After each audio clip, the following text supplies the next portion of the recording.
time for Radio Mystery Theater.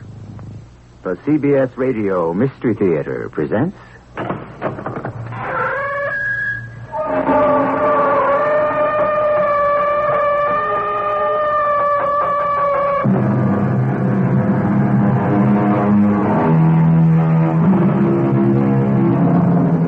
Come in. Welcome. I'm E.G. Marshall. Today, the door to Mystery Theater opens on a tomb of the past that has been sealed for 3,000 years. A life of splendor and misery undreamt of today. The pharaohs and their queens drinking from jewel-encrusted golden cups while the poor warm themselves at camel-dung fires. A life of contrasts, of mile-wide temples along the Nile, of jackals digging at graves in the desert, of love and treachery, of an extraordinary people, the ancient Egyptians. Mother, I know it's been arranged for me to marry Nefertiti, but why can't I wait for 1 year before I take a wife? Because it has been arranged. You will be crowned Pharaoh and marry the same day. Nefertiti frightens me. She hates me. She despises me. Mother, she won't make a good queen. Oh, yes, she will. She'll make a Pharaoh of you.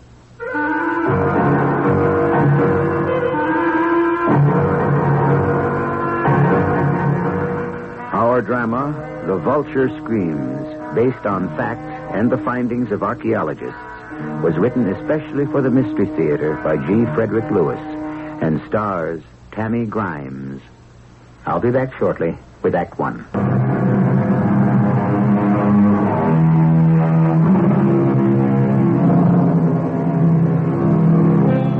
It fascinates me that here we are today, 1 foot on Earth and the other on the moon, in Mars or Venus. Satellites spin off in orbit. Space shuttles are poised for takeoff to far-off planets. And yet, what truly captures our imagination and interest these days? Life in Egypt, thousands of years before Christ. So let me step aside and yield the microphone to the most beautiful woman who ever lived. Her name, Nefertiti. A name, by the way, that actually means, behold, the beautiful woman. It was a day I'll never forget. I was 19. My father, the Prime Minister, was at the bedside of the great Pharaoh himself, Amenhotep. He was dying. Ironical in a way, because just the day before, I had been told of the great honor I was to receive. I was to be married to the Pharaoh's son, Akhenaten. Not my choice for a husband, really. But in a few hours, he'd be the king. And I ask anyone, who in their right mind would turn down a chance to marry a king? Let alone the king of the greatest land in the universe, Egypt. Wife, queen, I am dying. Bring the gods closer where I can see them from my bed. It shall be done, my Pharaoh. Priest, light the tapers and bring your masks, signifying our gods, closer to His Majesty's bedside. You first, Horus, with the falcon face. Then you, Sekhmet, part woman, part lion. I cannot see them. Light more tapers. They are here, husband, all around your bed. Where is my Prime Minister? Here, O Pharaoh. My time has come. Where is Akhenaten, my son? I will fetch him. He is in his chambers. Wife, let us begin the ritual, the last words. I smile at death. I smile at death. Death is in my mind today, like the fragrance of myrrh, like seated in shelter on a windy day. Like seated in shelter on a windy day. Death is in my mind today, like the longing of a man for his home when he has passed long years in captivity. Father, Father, dearest Pharaoh, do not leave us. My son, the minutes leave me. Wife, Queen Tai. Yes, husband. Bring the masked gods nearer. Have them bend over me. I must touch them. Sobek the crocodile. Thoth the baboon. Father, don't, please. Those animals, they frighten me. Frighten? Masks of our divinities. Be not afraid. I am joining them. Animals and snakes, monkeys, dogs, and hawks. I cannot look at them. Please, Father, let me go. My son, these are our gods who will conduct your father to the other world. I can't look. They're horrible. Son, you will inherit the kingdom of Egypt before the hour is spent. Turn your head up. Look at them. Foolish boy. They are but masks. I want to see no weakness, Akhenaten, no cowardice. I take him away. Our son has disgraced himself.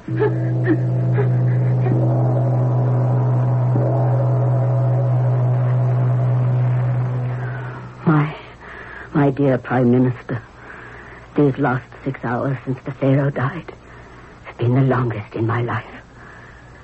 No one must know what really happened at the Pharaoh's deathbed. Least of all your daughter Nefertiti. I am so ashamed. No one shall, my queen. I pray my dearest husband was spared that sight. Horrible.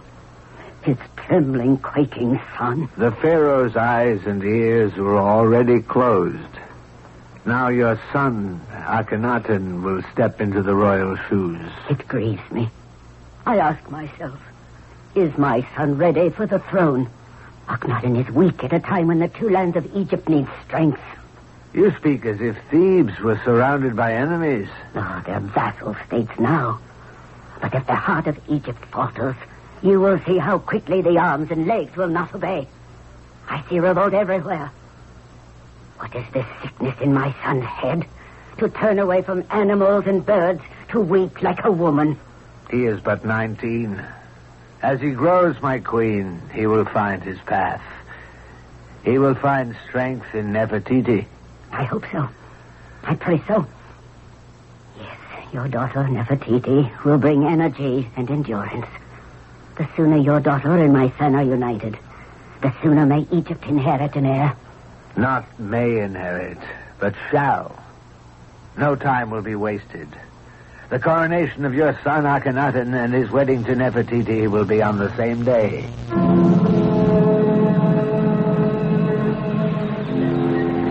Oh, what are you doing to me, Mariani? That hurt. Nefertiti, I am sorry, but it's your own fault. How can you expect me to paint your toenails if you keep wiggling about like a captured lizard?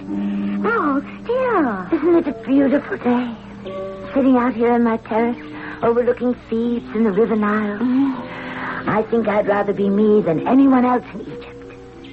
Now tell me about yesterday, and how you know who behaved. The king was saying the last words of the ritual. It goes, death is as when a man grasps suddenly what he has not understood. That is so clear to me, that just before death, you suddenly understand everything. And then, is that when it happened? Yes, I think so. According to one of the mourners. Is it really true Prince Akhenaten fell into a fit and frothed at the mouth? Well, I didn't see it myself. Akhenaten is such a baby. He always was. Even when we were children playing together. Nefertiti, I speak to you as a sister. Don't believe everything you hear. You don't think Akhenaten became hysterical and had to be led away from the bed of death? He could have, but no one knows. It's only gossip. Oh. There, the toenails are done. How do they look? Oh, Nefertiti, you don't even care. I wish I knew Akhenaten better. I've seen so little of him the last few years. Do you think it's possible, Mariani, for people to change? Yes, I do, Nefertiti. It's the world outside that won't let you change. But I must believe you can change yourself, if you will. Do you think Akhenaten has strength where maybe It doesn't show? Is that possible, Mariani? Of course it is. For me, when I marry, I'd rather find someone who has strength that does show. When you marry, I hope you will have a choice. Akhenaten. Akhenaten, it's time to be up. The peacocks are already sunning themselves in the courtyard. Are you asleep? No, Mother. Then why didn't you answer me? I was hoping you'd go away. Last night, I was discussing you with the Prime Minister. Oh, not now, Mother. Can't it wait for another time? I feel so wretched. Son, stop that. We all feel sad. The world is emptier today without your father. You're not ashamed of me? Oh, my darling boy. I hope that when you're married and wear the robes of the Pharaoh, these childish fears will disappear. I would that they could. Look at it sensibly. Why do we make these creatures our gods? They have qualities we humans do not. The falcon can fly. No mortal is as strong as a lion or as swift as a jaguar. These are not to be feared, but worshipped. When is the coronation? Very soon. You spoke of marriage to Nefertiti. Yes, it is arranged. Could I be Pharaoh for 1 year before I take a wife? No, son. But my father was king without a queen for 10 years. He was at war. He needed only soldiers. You need a wife. Nefertiti frightens me. She won't make a good queen. Oh, yes, she will. She'll make a Pharaoh of you. Mother, she hates me. She despises me. When we were little, she always made fun of me. What do we have in common? The throne of Egypt. You must not be afraid of her. You must fear nothing. To be an Egyptian in these times is the highest form of man. We and our gods control everything, here and in the hereafter. There is nothing to fear. You think so? Poor Mother. I'm afraid. Because I know how little I know. I'm ignorant. We are all ignorant. Nefertiti will make all the difference in your life. I'll do it for Egypt. But I wish you'd chosen me another bride. You don't know her. She has many wonderful qualities. Oh, to be sure. She can pierce a target with an arrow at 100 yards. She can run quicker than an antelope. She's crossed the Nile in the water faster than a fish could swim. Oh, yes, Mother. I look forward to taking to bed a huntress, a runner, a wife of muscle, not mine. Have you ever talked to Nefertiti? Talked? About what? Could she answer one question of the spirit? Perhaps her questions are the same as yours. Akhenaten, I want you to get up and get dressed now. Face her with your questions, son, and then pray to Osiris for the answers. Face Nefertiti? I can hardly face the morning. Oh, don't be stupid. And don't try my patience. You will marry whom I say, and you will do as I say. And what if I will not? Your grandfather refused to go to war. He died. Your uncle mocked his father. He also died, mysteriously. My very own brother disobeyed his father and was found dead. They all died suddenly? They were all poisoned. Akhenaten, although you are my only son, if you do not obey and do what is best for Egypt, I would not hesitate to kill you with my own hands.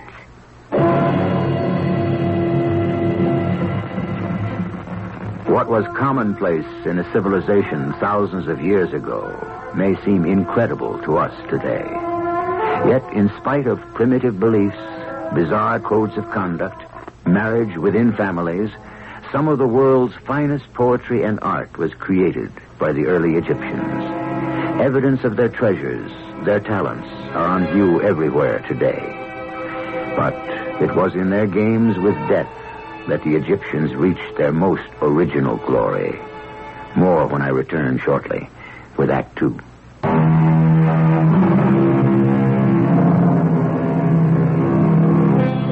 The ancient Egyptians were taught from childhood they were born with a soul, a spirit or ka, which would survive physical death.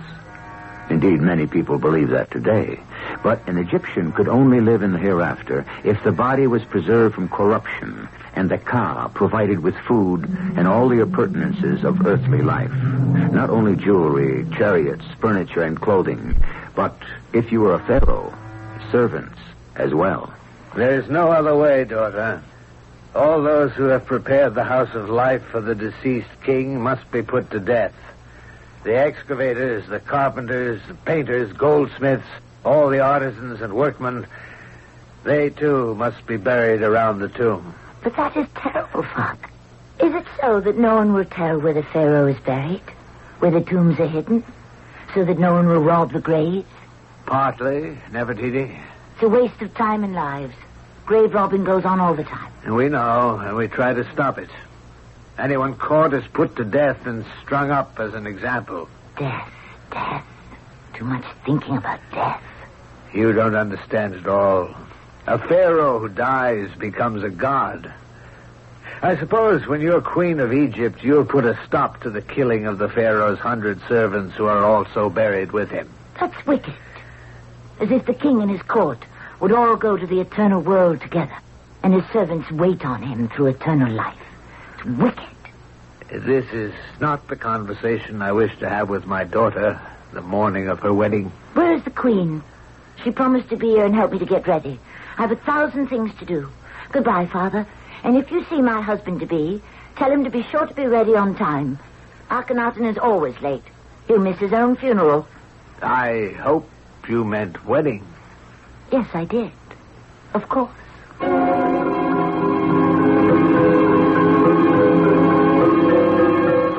If there's anything I loathe, it's having to stand still and be fitted by the court tailor. Your Highness, please, if you would kindly not move. No. The royal robe must fit properly. I wish you'd hurry. I really am not feeling too well. Tailor, help me to my bed. I must lie down. I'll never have this robe done in time. You don't understand. I feel sick. Everything is rising about me. Your Highness, what is it? My insides. I think I've been poisoned. Good morning, my dear Nefertiti. It's the big day. Oh, Mother, I'm so glad you came. I've got butterflies in my stomach. Are all brides as nervous as I am? Oh, yes, I was.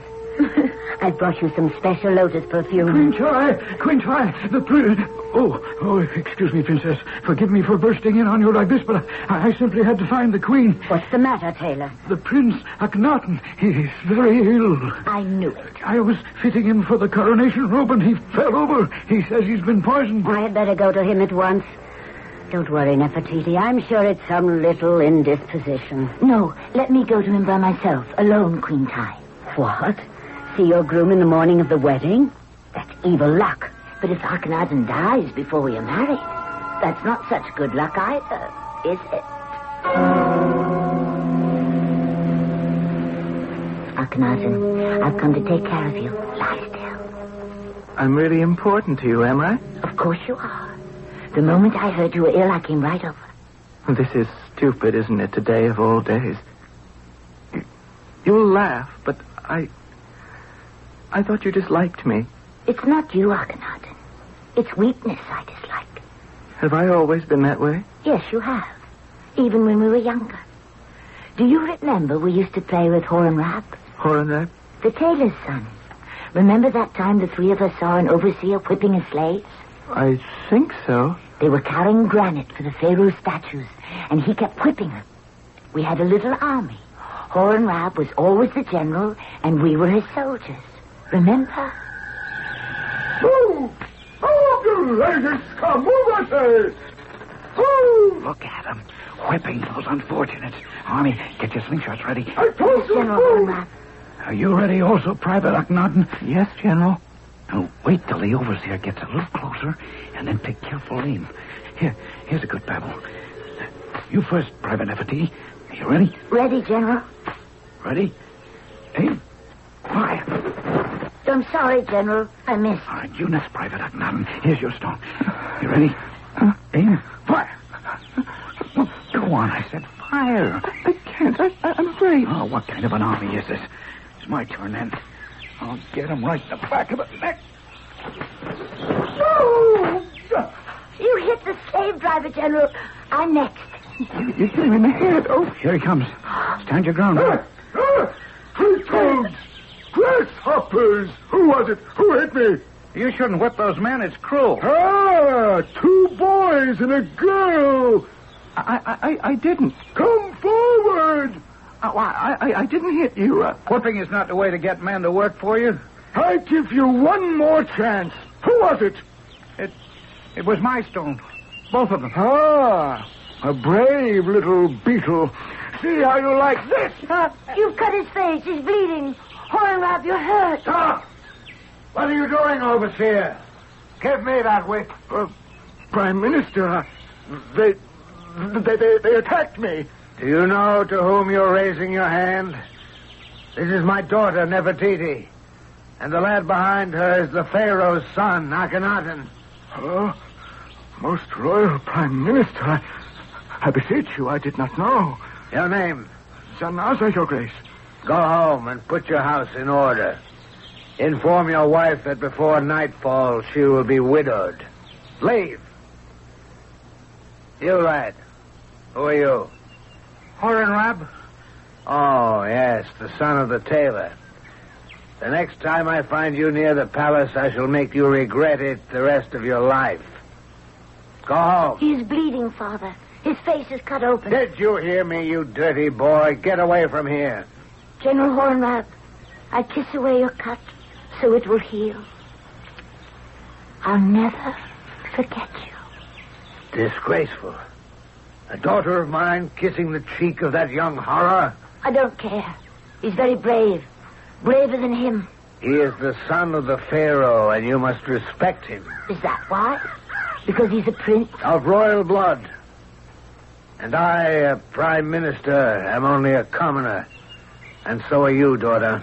Oh, he makes me sick. I will not have you growing up a tomboy playing with stones and slingshots and riffraff. Like this Hornrab, the tailor's boy. It is not befitting the future queen. Do you remember Akhenaten? Do you remember? Do you think I'm still that afraid? That I haven't changed? I don't know. What happens to you when there is something you don't want to face? You ever fit when your father is dying? You should be ashamed. Nefertiti, you have no idea how terrifying those masks of animals are. I couldn't help it. And today, a few hours before you are to be crowned the Pharaoh of all Egypt, and we had to be married, you turned green, and your servant comes running saying you were poisoned. I thought I was. My stomach pained so. My arms and legs felt like they were going to drop off. But poisoned? No one is going to harm you except yourself. You must not let your mind poison you. You have a duty to Egypt, and that is to be brave. Always. Do you understand? Nefertiti, I think you really do care for me. You're right. I think I do.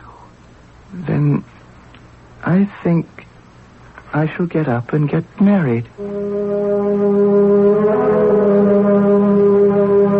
Nefertiti, is that you? Yes, I'm back, Queen Mother. He's all right. Only his imagination was poisoned. Is he ready for the ceremony? He will be. Akhenaten is a good boy. A boy. That's pretty much how I feel about him. He needs you. I'll do my best. But you must promise me to be always close at hand until I learn how to be a queen. It is not difficult. The important thing to remember, child, is that the Pharaoh always comes first. That is foremost. They really make the first rule the most difficult, don't they? Hello, my precious Mew Mew. Isn't he a beautiful kitten, Mother? You have no time to play with pets. Now you've made him run away and hide. We were talking about how to be a queen, Nefertiti. Now stand up. Let's see how the drape falls. I think I have a long neck. Does the dress hide it? Perfectly, child. Akhenaten will be very proud of you. If I can only make him see what I see and feel what I feel. Ah, Mariani, let me see the covering robe.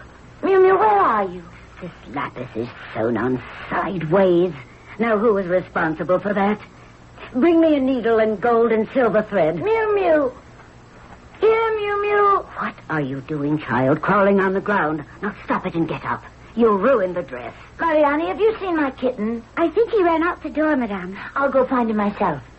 I believe this is your kitten, Princess. It is. It is. Thank you, soldier. You're welcome, Princess.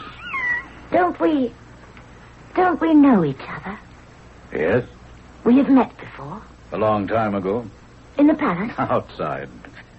In those days, I was not permitted in here. I remember now. An overseer struck you with a whip. Oh, yes?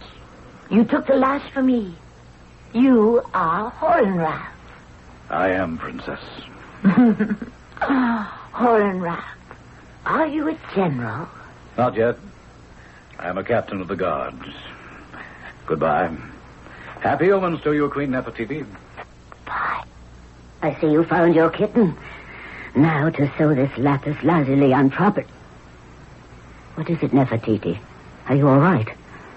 You look as if you'd seen a ghost. Mother Tai, I think I am growing up. The worship and the fear of animals is not difficult to understand if you bear in mind that the ancient Egyptians were more than 3,000 years closer to uncivilized man than we are. The hawk in the sky, the cry of the desert jaguar, the roar of the lion were fearsome in those days. Nefertiti, however, was a 21st century woman. How she will reconcile her modern spirit to her own time, we shall see when I return shortly with Act 3.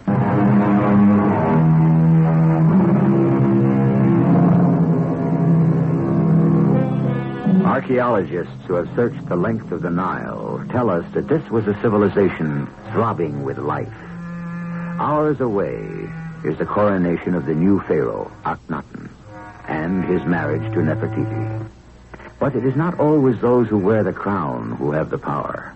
In ancient as in modern history, look not at the kings, but the king-makers. And in those days of the 14th century B.C., who wields the power? You look very well in those robes, Akhenaten. If you'll please stand here at the foot of the throne steps, I will tie these royal chin whiskers to your face. How often I've seen my father wearing these. Well, they're a bit stiff because they're made of gold. Yeah, I'll tie them with this strap around the back of your neck. Now, during the ceremony, whatever you do, don't move a muscle. Don't laugh. Well, why should I laugh? And don't frown either, my boy. The straps are a bit short, and if you move too much, the chin whiskers may fall off. Look at you, Akhenaten. Oh, I love those whiskers. Are they heavy? It's hollow beaten gold. It certainly makes you talk funny. Nefertiti, stop tormenting Akhenaten. You know those chin whiskers are part of the ritual. He looks ridiculous. Nefertiti, you are too stupid to understand the significance of our heritage. Now, Your Highness Akhenaten, I hand you this crook and this flail. Cross them against your chest. With that crook and the funny gold whiskers, you look like a goat pretending to be a shepherd. Mother! He's only teasing you, son. Now turn round. You turn round with him, Nefertiti. Isn't she a picture? The gold gauze dress and the lapis lazuli and carnelian at her throat. I'm very proud of your daughter. That's the warning bell. The procession to the coronation will begin very soon. I'm not teasing, Queen Tai. Why do we today still have to go through all these primitive rites? We'll talk about that later. Do we go from the temple of Karnak to the Lotus Shrine for the wedding? Yes, Your Highness. After the coronation, the wedding, I shall tell the priests we are ready. There isn't going to be any wedding. I'll be crowned Pharaoh, and that is all. No wedding. Why are you getting so angry? I am not going to stand here being mocked by this creature. Take her out of my sight. No, look what you've made me do. The chin whiskers have fallen on the floor, probably bent all out of shape. I'm sorry if I made you so nervous, darling.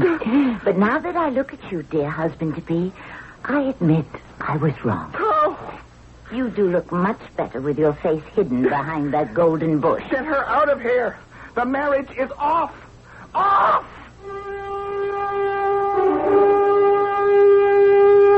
Of course, the marriage wasn't off. It went without a hitch, as did the coronation. It rankled me that in all the processions from the crowning to the wedding, I had to walk behind Akhenaten. Right when I vowed to myself that in all other ways I would be his equal. The banquet at the festival hall was attended by all those of noble birth, the holy men, and those who labored in the palace.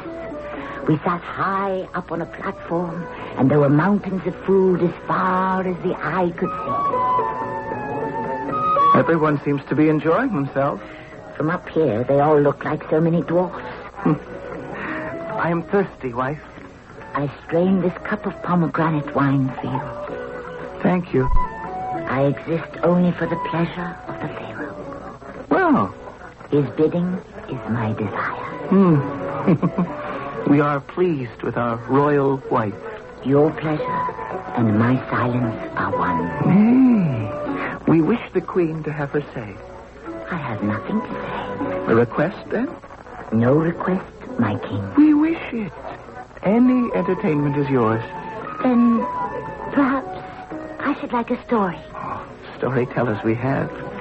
May the queen select her own storyteller? Indeed.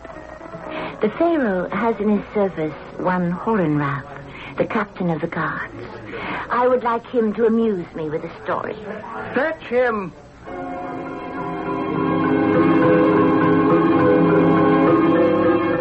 Captain, the queen desires a story.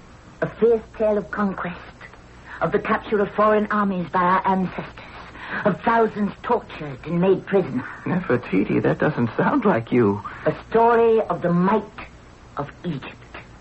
I know of a might that is stronger than the sword. Yes? Then tell us it. Royal Pharaoh, Royal Queen, let me tell you of my dream. We want no dream. We wish reality. Nefertiti, hear him out. Go ahead, Captain. Since I was a boy, I have often had this dream of a time when the strength of Egypt will be met with an equal strength across the Nile. The only victor will be death. Our people in their misery will ransack the temples, the Nile will cease to flood, and the black earth remain red.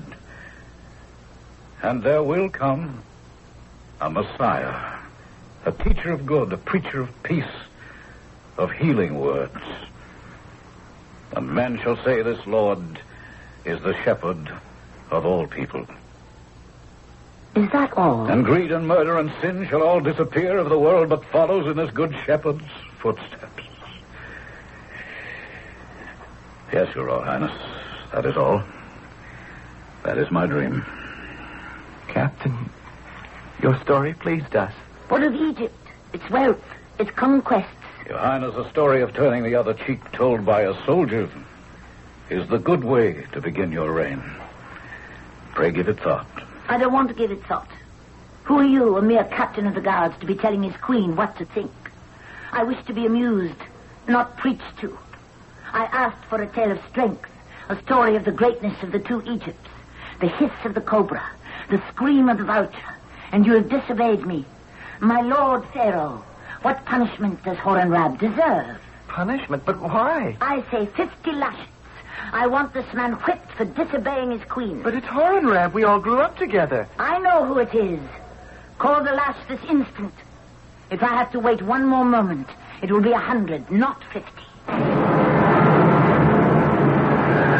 48. 49. 50. Captain Horemheb, what do you see on my head? The royal diadem, Your Majesty. Describe it to me. A gold band signifying the two Egypts, and over the forehead the gold cobra of the north, and the gold vulture of the south. Remember that, Captain. I come from southern Egypt. I, your queen, and the vulture of the south. I expect always to be obeyed. Next time, keep your dreams of a Messiah to yourself. Captain, you may leave us. Wait a moment, Captain. Captain, your story has pleased us well. It pleased not me. You may go now, General Horemheb. Why did I do it? Why did I seek to have Horemheb humbled before me? His story affected me also. There was wisdom in it. But I was determined to start my reign as queen by being obeyed. It was a test of strength between us. And I knew Horemheb regarded it as such. That night, the festivities over, my husband and I were alone in the palace. Why did you punish Horemheb with such vehemence so soon after receiving the crown? Why did you make him a general? Oh, I like him. He deserved it. He deserved the lashes as well. Nefertiti, I don't understand you. I've always liked Horemheb, and I know you have also. A queen should be gracious and forgiving. Besides, there was truth in his story. I could feel it. I don't know. Perhaps I'm a creature of moods. He never flinched, did he? He never had. Did you notice that old scar on his cheek?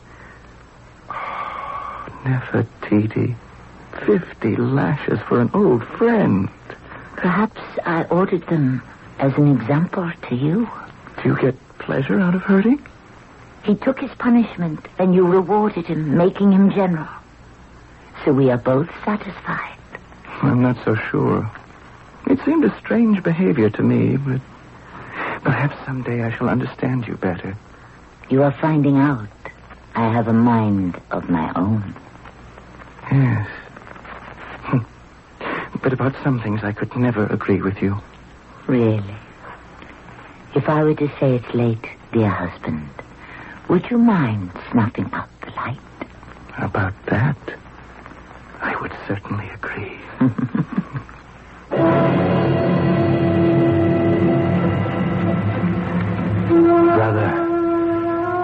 Brother, are you awake? Is that you? Certainly I am. Draw the curtains aside. You see, brother, 2 lamps, a board across my knee, and I am designing a new dress for the queen when she is with child. You always work this late at night? I do my best designs when the palace is dark and all are asleep. And I'm sure you're glad this day is over, brother. Don't say brother too loudly.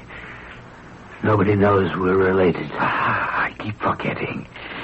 If I haven't congratulated you before, brother, I want to say the ceremonies went beautifully. The fruit of 19 years planning. 19 long years. Egypt is more precious to me than my life. And there's only one way for it to continue to be a diadem in the universe, and that is to be powerful.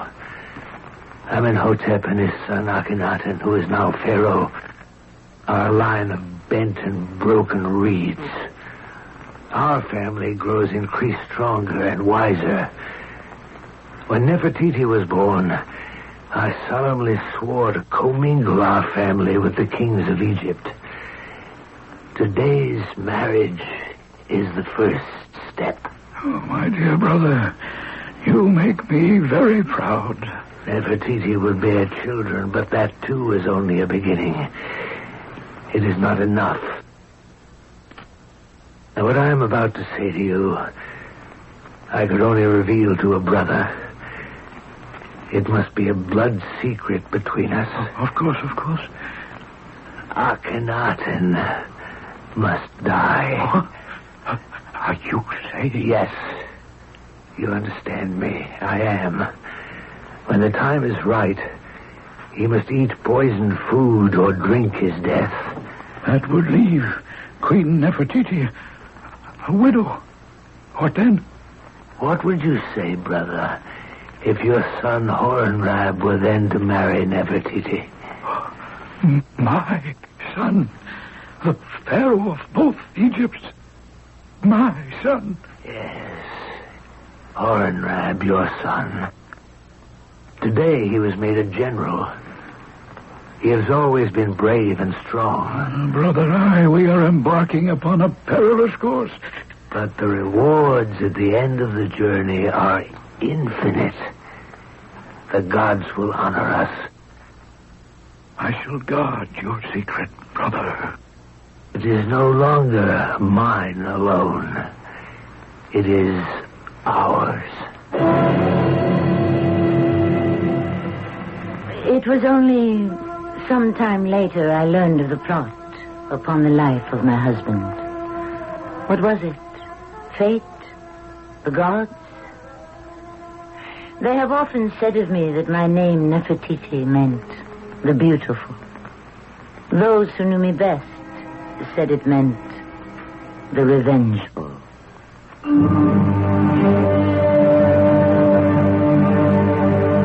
No, the Pharaoh and his queen did not live happily ever after. Theirs was an exciting and precarious existence, with enemies abroad and at home. Akhenaten and Nefertiti, 1,400 years before Christ, defied the temple priests, the holy men, and the old superstitions, and almost paid for their modern ideas with their lives. I shall be back shortly with a postscript.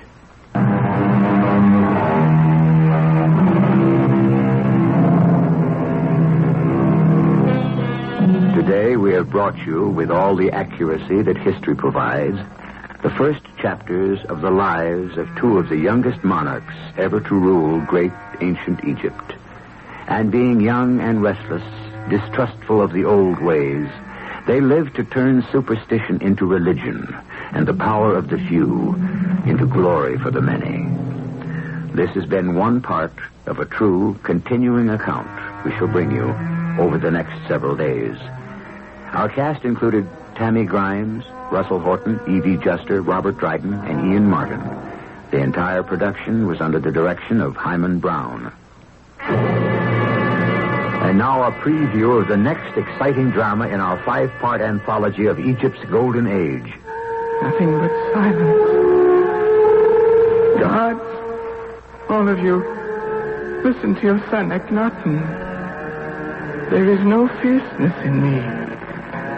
I cannot order the lash. I cannot be cruel.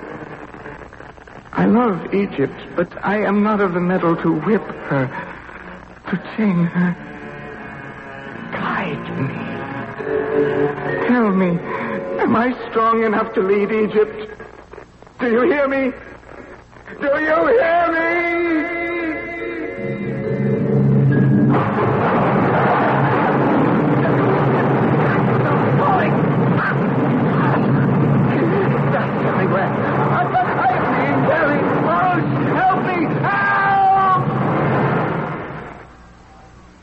This is E.G. Marshall inviting you to return to our Mystery Theater for another adventure in the macabre.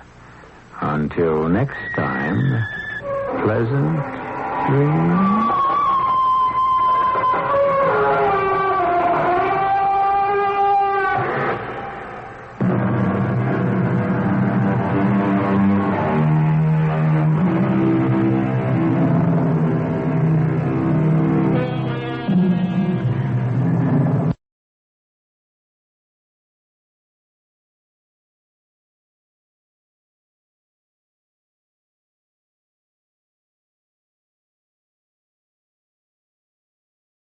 The CBS Radio Mystery Theater presents...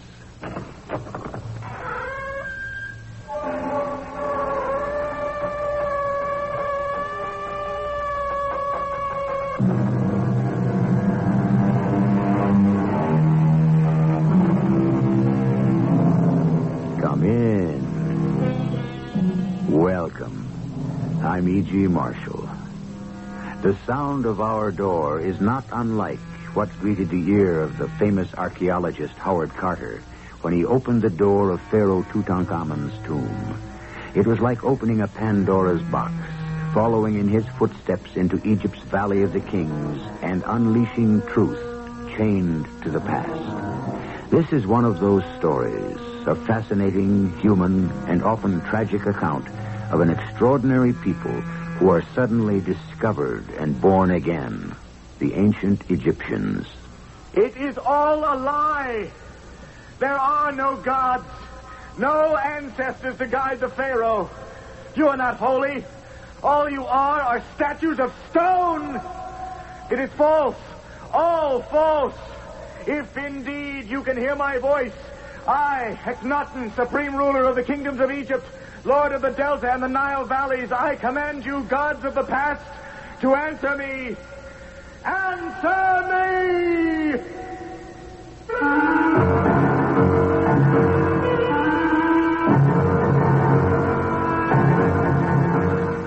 Our drama, To Kill a Pharaoh, was written especially for the Mystery Theater by G. Frederick Lewis and stars Tammy Grimes. I'll be with Act One.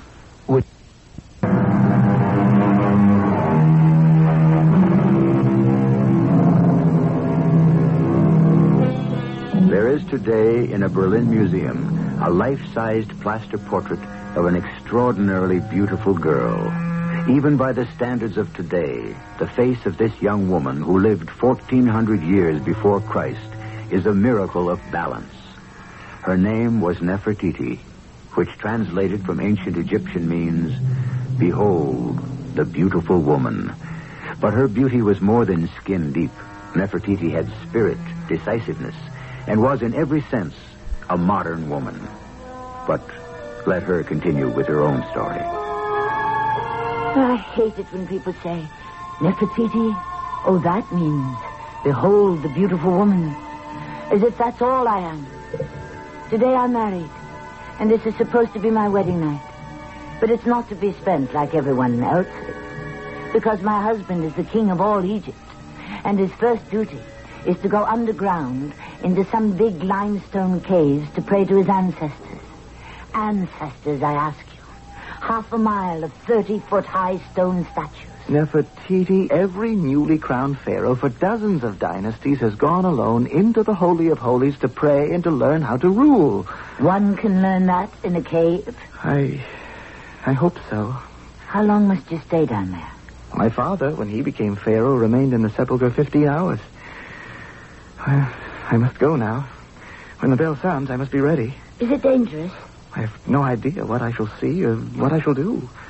Take care, my love. I feel as if I'm about to enter another world.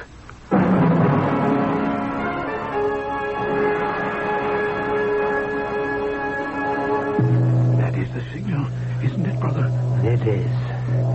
Our new pharaoh is descending the stone steps with the high priest this very moment. Is it true, brother, that down there he will be inspired enough to become a ruler? That is what generations of pharaohs have found. Akhenaten is a weakling. I've watched him since he was a boy, always frightened of animals. I didn't know that.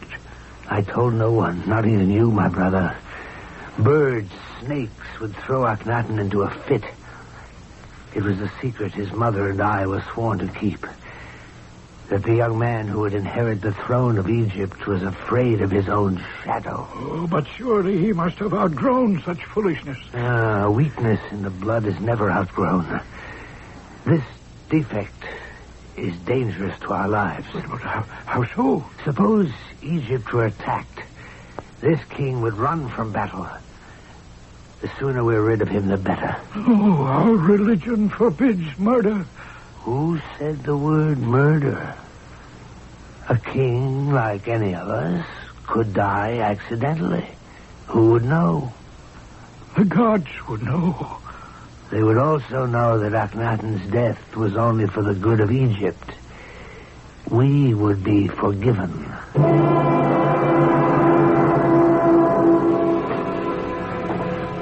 How much further down must we go, High Priest? We are almost at the bronze door, O Pharaoh. And then? And then I shall open it and give you this torch to carry into the tomb of the beyond to light your way. I am to go into the tomb alone? It is so written. What shall I find there? The tomb of the beyond contains great statues of all your ancestors. They have joined Osiris, Isis, and Hathor in the pantheon of the gods. This is the place. This is the bronze door. May I hand you the torch, O Pharaoh, and by the sacred powers vested in me, I shall open the door.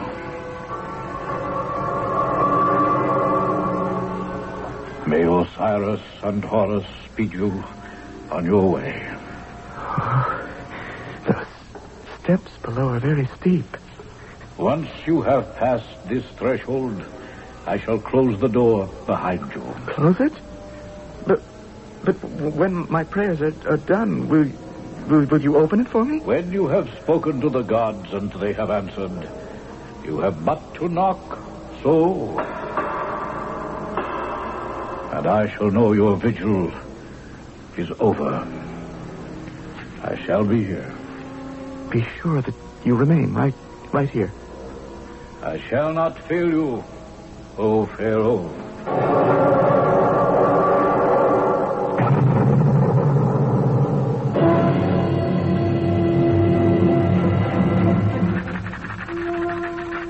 My turn, Queen Nefertiti. You're very good at this game. It's hard for me to just sit here with you, Mariani, and play this game of Senate when my husband is down there in the tomb of the beyond. 6-8. I have a second turn. Did you hear what I said? I did, Queen Nefertiti. But all Egyptian queens have had to await their pharaoh's return from the Holy of Holies. What is the time? In 1 hour, it will be dawn. Dawn of my wedding night. Why doesn't Akhenaten come back? Mariani, what does this mysterious Holy of Holies look like? Only a pharaoh ever sees it. But they say it's a vast, long, wide tunnel cut out of limestone 1,000 years ago by Thutmose I. He who dug the first burial place in the Valley of the Kings? The same. Would you like me to bring you some food to break your fast? Breakfast? After that enormous wedding feast last night, I'd be sick. You'd be sick. I guess you would be. Mariani, what's the matter? What is it? You would not understand. I should not invade your day. Not today of all days, with my thoughts. Now, you stop that. I want you to go home, Mariani. You've been up all night, and that's enough. And on your way, I gave orders that a large basket of food is ready in the kitchen for you to take with you. I shouldn't behave like this, I know. But all yesterday evening, at the coronation and wedding banquet, seeing all that food, so much wasted, thrown away. And everyone I know where we live wear blinders. Mariani, I promise you that will all change. Who knows what a queen can do if she puts her mind to it. Now, there, you see? Something good has come from your tears. You have quite made me forget my anxiety over Akhenaten.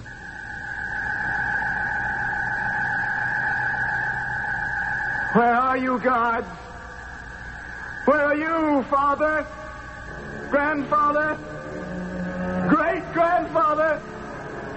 I have been on my knees for many hours praying to you. Answer me. Answer me! Horus, Nekhabet, Anubis! I call you from the depths of my aloneness. I kneel at the feet of your great statues. Speak! If you have tongues, make me hear.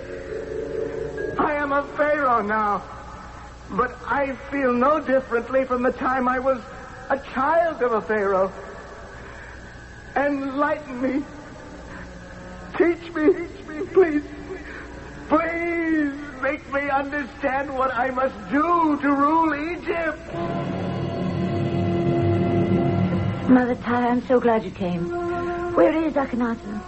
Have you seen him? He'd be more likely to return to his bride than his mother. But it's hours past dawn. I'm afraid. I know my husband. He cannot stand to be in an enclosed space. And in a tomb with reminders of death. What good is this vigil? Nefertiti, where do you think a young pharaoh learns the conduct of state? Only our ancestors and the gods know. That is why Akhenaten must pray alone. And pray to them. Silence. Nothing but silence. Gods, all of you, listen to your son, Akhenaten. There is no fierceness in me. I cannot order the lash. I cannot be cruel. I love Egypt, but I am not of the metal to whip her, to chain her. Guide me. Am I strong enough to lead Egypt? Do you hear me? Do you hear me?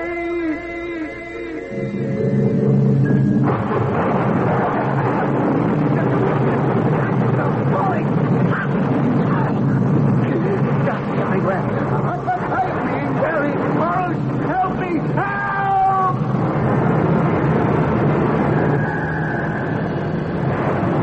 What is that? Did you hear that sound, Queenside? Something awful has happened down there. We must be patient, child. No, I'm not going to sit here. Not a moment longer. Where are you going? I don't know, but I have this feeling he's in some danger. Which is the way, Mother Ty? Tell me where it is. I don't know the way there. Then I shall find out. No, Nefertiti, you mustn't. If the queen joins the king while he is praying, it would be sacrilege. All very well for you to say. I shall take the palace guards. Someone will know the way. Queen Nefertiti. High Priest, I want you to open this bronze door. Oh, I cannot, my queen. You cannot? You mean you will not? It is forbidden. And I, your queen, forbid you to disobey me. The gods will strike me dead. You have a choice. Death by the gods or by my soldiers. I beg you to understand, no one may enter the Holy of Holies. Stand aside, I command you. It is the sin of sins. You will not move then. I cannot. I must guard this door with my life. So be it. Guards, run him through. No, I cannot disobey you. I shall open.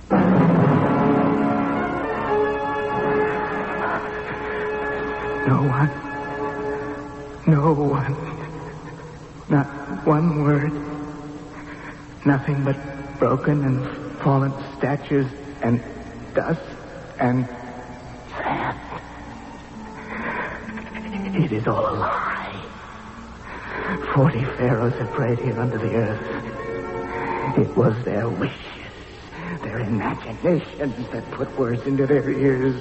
Oh, gods, that it should fall to me to discover there is nothing.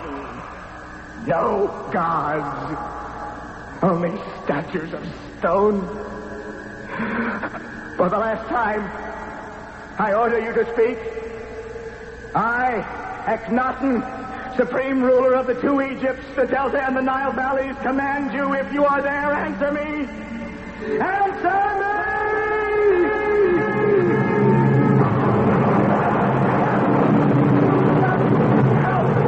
Help my friend be buried alive!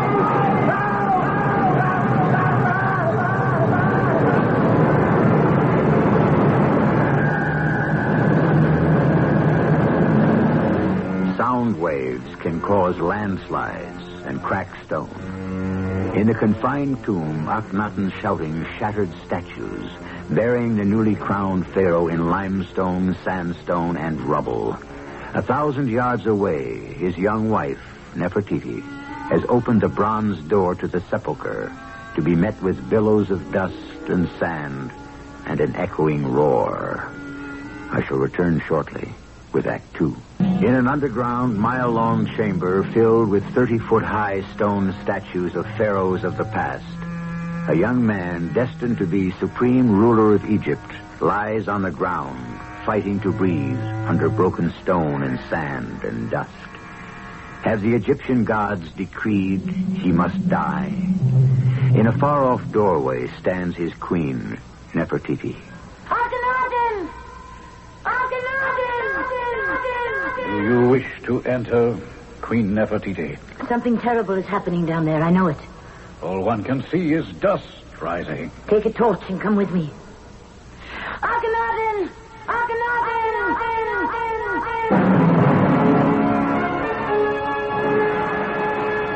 Prime Minister, your daughter has gone into the holy place. What? Why? I could not stop her. She refused to wait any longer for Akhenaten's return. Who knows about this? She took some palace guards with her. No one else. Except the high priest who guards the bronze door. I want to follow her. No, wait a moment. No one but the guards and the high priest have seen her.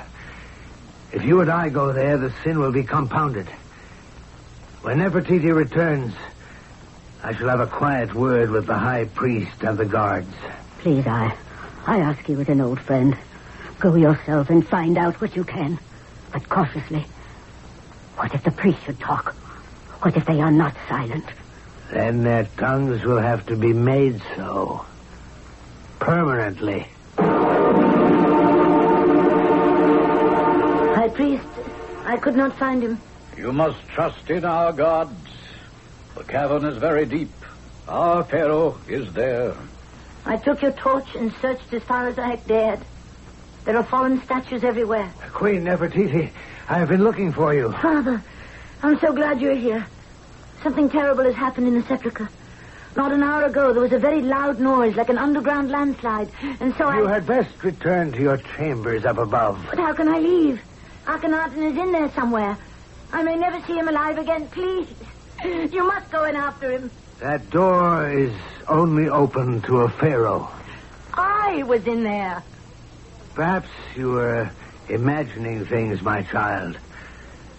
Your concern for the pharaoh has made you imagine you went inside. Your love for him is so strong you believe you actually went through the bronze door. But I did. I did. No, child, you couldn't have. The high priest would never have permitted it. I forced him to, Father. High priest, tell the prime minister. Didn't you give me a torch and see me enter the sepulchre? I saw nothing, my queen. What? Come, daughter. Come with me. My father, the prime minister, led me back to my chambers.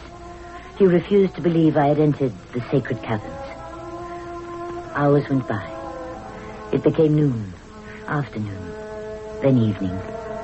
The moon rose, and unknown to me at the time, high in the Theban hills, something incredible was happening. You there. What are you doing? Don't think I can't see you. The moon is very bright. You beggar. Where did you come from?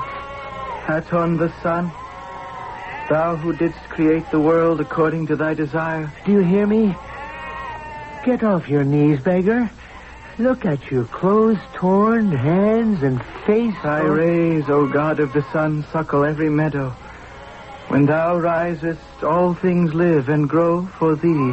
Beggar, I warn you, you're trespassing in the royal pomegranate grove. How did you get here? Good shepherd, I came up from the earth. From the earth? From that place there, that hole. I have crawled and crawled under the ground with Aten, the sun god, showing me the way. You expect me to believe that? I advise you, look sharp and go away. Oh, here comes one of the queen's handmaidens. She lives in a cottage near mine. Don't frighten my sheep. Good evening and blessings, shepherd. The gods be with you this evening, Mariani. I have been cursed with this ruffian who crawled up out of the ground. Look at him there on his knees. Stranger, are you... You look very much like someone I know. Mariani. The Pharaoh. How is it possible? I could not sleep. Outside, clouds hid the moon. In the dark, I found myself going down to the fish pool in the palace courtyard. Then suddenly, the clouds passed. The moon shone brightly. And I knew there was nothing to fear. I sat on a stone seat. I knew Akhenaten would come. Nefertiti. Nefertiti. Oh, my husband. What happened to you? Mariani. The Pharaoh appeared in the hills in the pomegranate grove. In the Hill of Thieves? I shall explain. Let me sit a moment by the fountain. I brought the Pharaoh back myself. I did not want anyone to see him like this. The wonder of it is no one looked at me twice. All they saw, I suppose, was a ragged man smeared with dirt. They didn't recognize me. Oh, Mariani, how can I thank you enough? I must go home now. My sisters will be worried. Here, this purse of gold coins. Take it. I insist. I shall never be able to repay you. I thank you also, Mariani. You may leave us. Good night. The gods be with you. The gods, she said. Oh, if she only knew. Rest yourself. Stay here beside the pool, my king. They shall all know soon.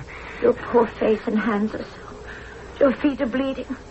Let me bathe your wounds. I'm not hurt. I'm not tired. I'm exhilarated. Do you wish to tell me about it? Hours and hours I was at prayer in that tomb. But nothing happened. No gods answered. No words from the past. I shouted. I screamed. I cursed. And then I don't know. Something must have fallen on me. Yes, there's a cut on your head.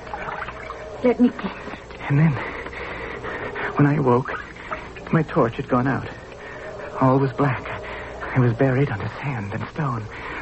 And the way I had entered the sepulchre, behind me was a mountain of broken statues. I was entombed. Don't tell me any more if it tires you. The air was so close I could hardly breathe. And then I made a vow.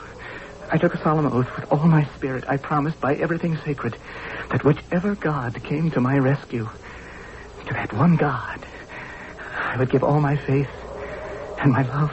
So all our great gods heard you and freed you? No, Nefertiti. Not all.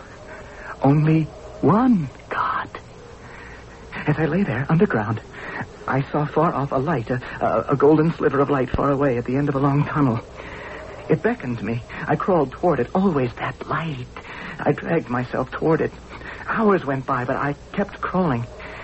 As I got closer, the white light turned red, and then I knew what it was. Aten. The sun sinking behind the hills. Aten had shown me the way out of the tomb, and he was now going to sleep. Aten, the sun, saved my life. Darling, we have talked enough. You have been too many hours without rest. Let us go inside. I have much to do. Tomorrow, Aten, the sun, will be proclaimed the only god of Egypt. We have all of us been in darkness too long. Pharaoh Akhenaten, to what do I owe the honor of this early morning visit?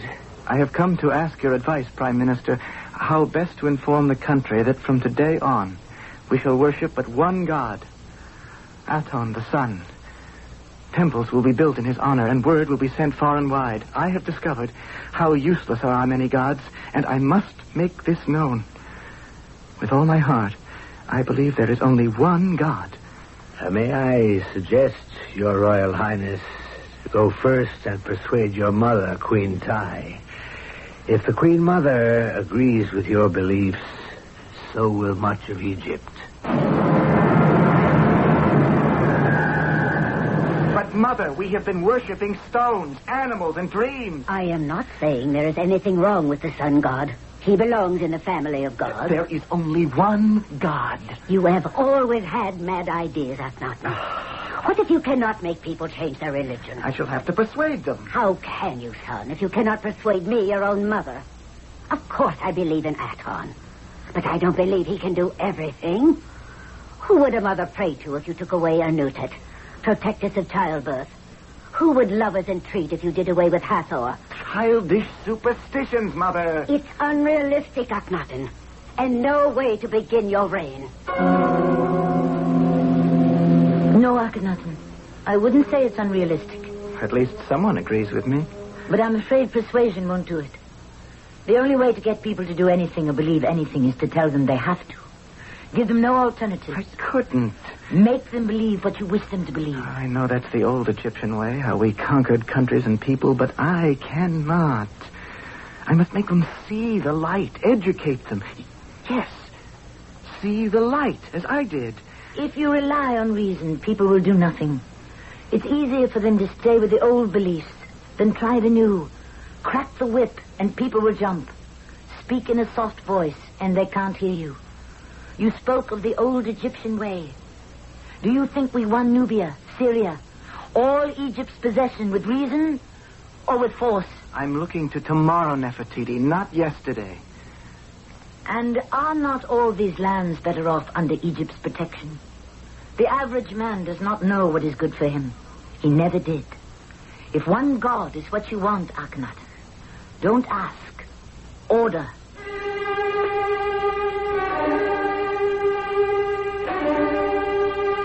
It may seem strange to those of us living in this century that belief in a god or the hereafter was so important in ancient days. Don't forget, wars have been fought over religion. 8 crusades launched against the infidel. For centuries, Puritan was at the throat of heretic. Why, in the 1200s, thousands died in battle over the theological argument of how many angels could dance on the head of a pin. I shall return shortly with Act 3.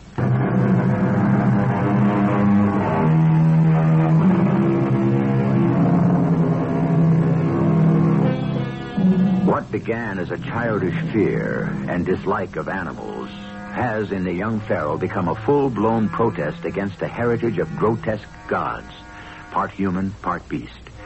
Some 2,000 divinities whom the ancient Egyptian trusted to protect him in every aspect of his life. How to convince a man who felt if you changed your god, it might seal your fate. And so, each day in the weeks that followed, a royal couple disguised themselves and went into the streets of Thebes. Friends, a moment of your time. Who is that? Some nobleman who comes here every afternoon to preach. You suppose that's his wife in that chariot? Her face is hidden, but that dress is gauze from Giza, I'll bet you. Friends, Egyptians, gather around me and listen. It will cost you nothing and could be worth everything. I'd say he's some kind of a fanatic. He doesn't speak plainly. Wonder who he is. I don't understand what he's talking about. Let me give you an example, friends. Every year, why do we pray to the spirit of Osiris? Tell me. Speak out, friends. Is there no Egyptian who will tell me? I'll tell you why you pray to Osiris. Because we need the Nile to flood and carry rich soil to the farms. So we pray, and every year the Nile floods, and we are rewarded with good crops and plentiful food. Oh, I have to go back to my shop. I know what he's going to say. One God is all we need. One God is all the... But how do we know the Nile would not flood without our prayers? I say, let us find out. Let us all gather here tomorrow and pray to Osiris.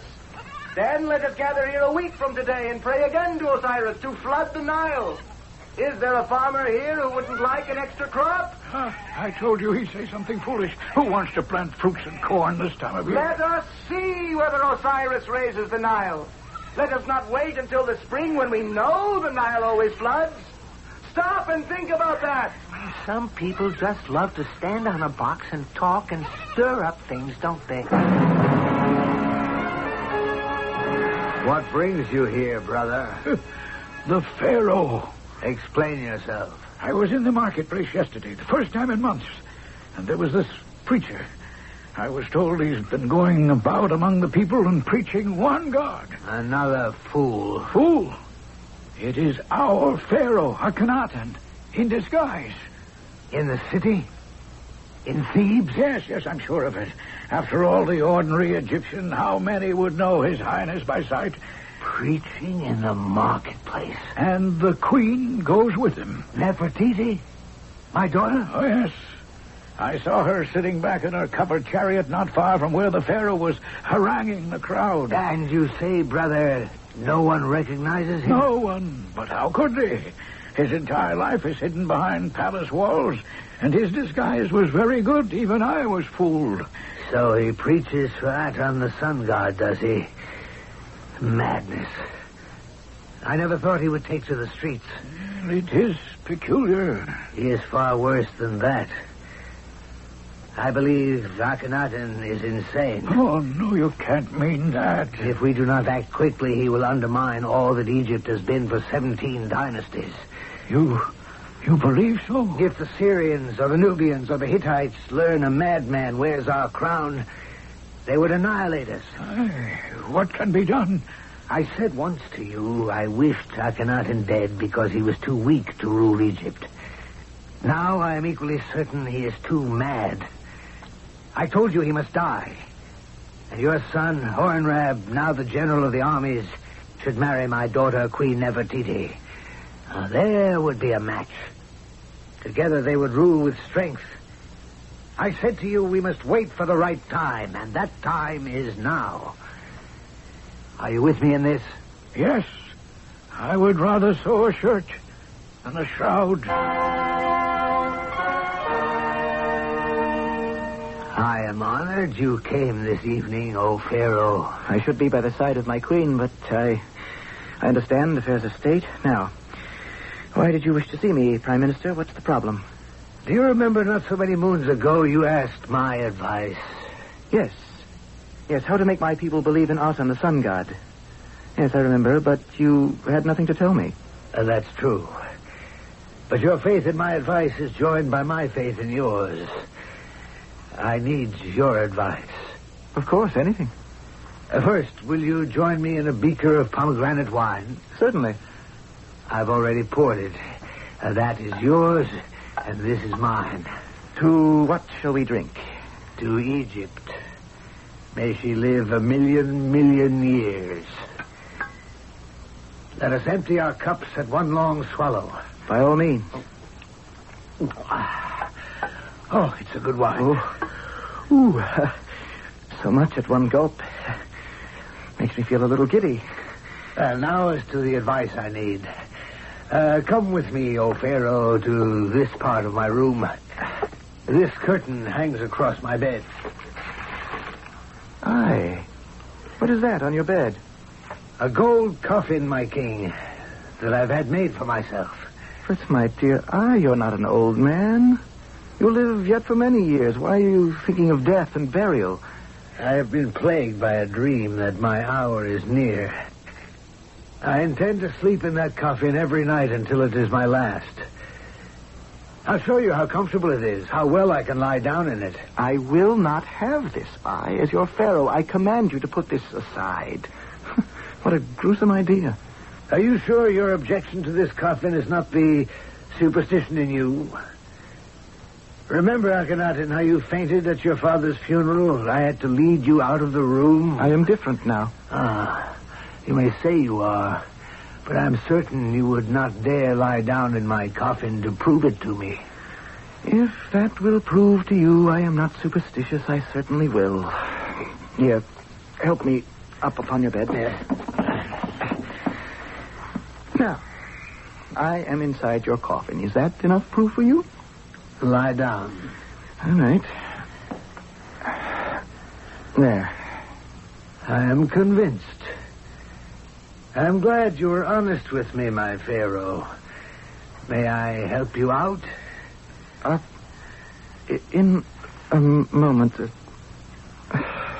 Suddenly I'm overcome with fatigue.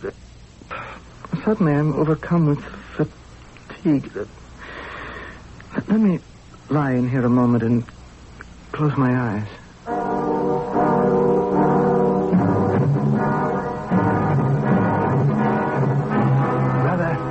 Brother, you there? You can come in now. Is the Pharaoh inside the coffin? Yes. The potion I placed in his wine has taken effect. Help me close the lid. I am shaking with fright. Supposing the king awakens and cries out. It is a powerful drug. He will not. And in time, there'll be no more air for him to breathe inside the coffin, and he shall be no more. I am afraid, brother, it is a monstrous deed. To kill a man without cause is unlawful, but to kill a king is the greatest sin of all. We have cause enough to save Egypt. What now? We wait quietly until everyone in the palace is fast asleep. Then you and I shall carry the coffin outside to my chariot. Where do we take it? To the top of Mount Oman. There I shall bind the coffin to the chariot, unrein the horses, and you and I together will plunge the chariot over the cliff into the Nile. I am feeling much better now, Nefertiti. It was good of you, child, to spend these late hours with your mother-in-law. Well, I have told you very often, I will always regard you as my own mother. Of course. Yes. That's what it is. What is? What made me so upset and feverish tonight? I had the same sensation when my dear husband was dying. That entire week before he took to his bed, I had this strange premonition of death. You're a long way from that, dearest Queen Kai. Perhaps. But perhaps someone dear to me is not. However, the presentiment has passed for the moment. So I want you to go back to your own bed. Akhenaten will be worried. You know, he's changed a great deal since he married you, Nefertiti. Yes. I love him for that. He is quite serious now. And dedicated. And so are you, child. I can remember not so many moons ago when you were but a princess, and the love of your life was your kitten, Mew Mew. I still love Mew Mew. Well, tell my son not to be concerned about me. I hope he's back from his meeting with the Prime Minister. It's very late. It's not going well, is it? What? I know what you're doing. Your disguises don't blind me. You and Akhenaten are preaching in the streets, and people are not listening, are they? Queen Tyre's part of the palace was across the courtyard from mine. It was very late as I came out the door.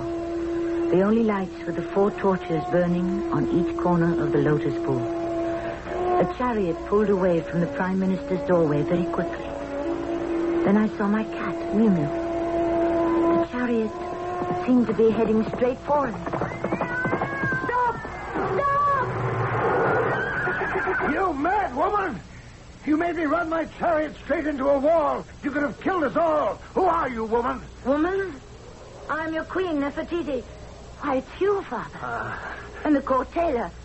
Didn't you see my cat? You almost ran it down. My foot, it's caught under the coffin. Nefertiti, go home. Go home this instant. You were talking to your queen, Father, not some child.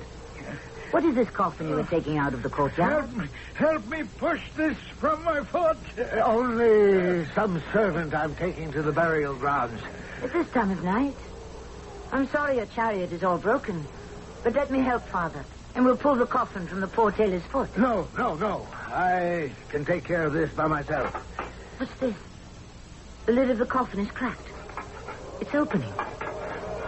Father, the person inside the coffin isn't dead.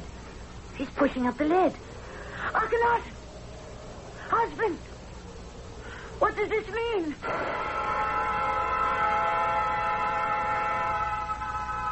Akhenaten, the sun is up. We must rise also. Oh, what day is it? Oh, yes, I remember. I wish today had never come. We must steel ourselves. All week long I've not understood it. That the Prime Minister would have a hand in killing a pharaoh. I keep asking myself, was it all a mistake? Did your father and his brother really believe I'd suddenly died? But how could it have been a mistake? The pomegranate wine poisoned, their haste in rushing out with the coffin, you in it? Oh, Aten, spare us. That is the signal. I pray for my father's everlasting spirit and my uncle's. Oh, Nefertiti.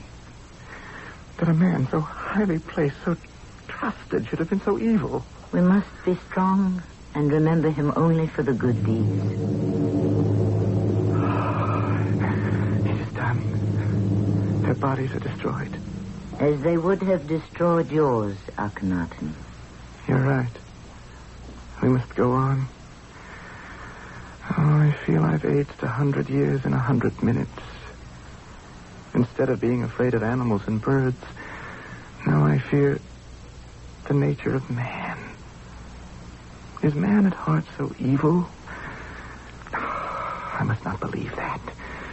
I don't want to. I swear to you, my wife, I shall dedicate this reign, my life, to finding out, to proving to myself, to all of us, that man is fundamentally good. Aten, God of the sun, sole and only God, help us find the truth. And so began the first year of our reign. Akhenaten and I had taken upon ourselves a heavy burden. He, to prove man was good, and God was one. I, Nefertiti, daughter of a shamed father, was far from certain. Now I began to fear the shadows and what might be lurking behind them. What? And who? I wanted also to be a mother. The line of kings must continue. But this world of ours, was it the kind of world into which to bring a child?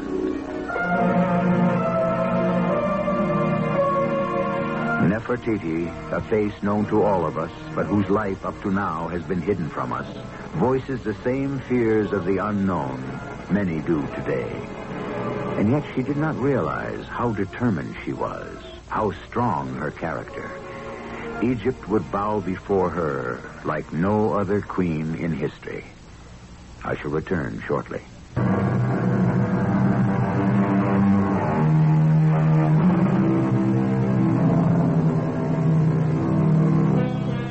We have tried to bring to life those whose lives have long been figures of mystery and legend.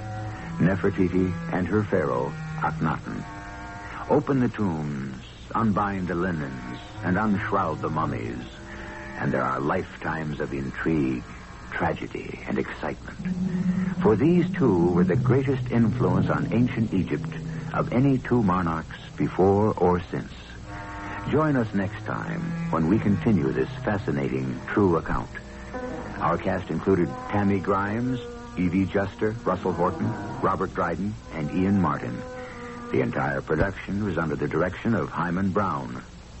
And now a preview of the next exciting drama in our 5-part anthology of Egypt's Golden Age, starring Tammy Grimes. I know the Hittites. I'm sorry you have no faith in my judgment. But if it was your intention to stop this visit of the prince, I hereby order you not to. That is your Pharaoh's wish. Now, I shall leave you. I see another campfire further up the hill. There are more that I need to talk to. Wait for me here, Nefertiti. Is it true what you say, Hornrock? That we should fear for our lives? I am sorry the great Pharaoh puts more trust in prayers than swords. I know what I must do. Stop the Hittite prince from his march on Thebes? No question. It is the only way. Hornrock, dear friend, you're taking your life in your hands by disobeying Akhenaten. That is my decision. I would rather die on the field of battle than be ambushed by the Hittites at home in bed. This is E.G. Marshall inviting you to return to our Mystery Theater for another adventure in the macabre. Until next time, pleasant dreams.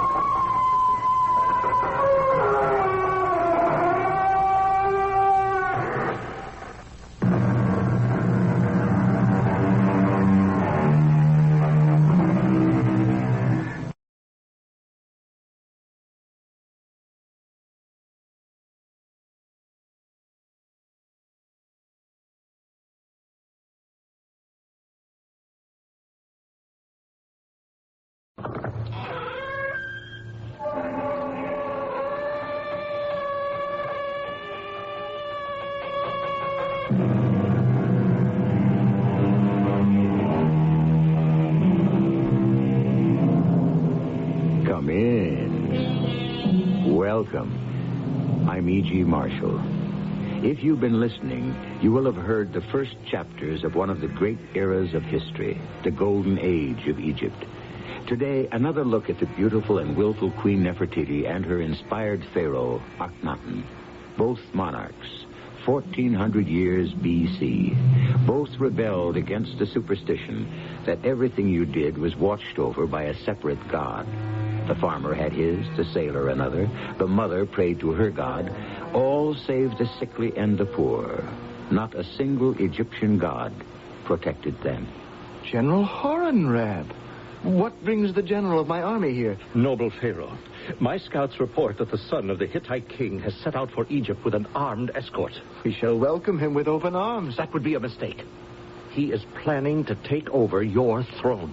Oh, that is not possible. The prince is our friend. You have no friends, O Pharaoh. Only enemies.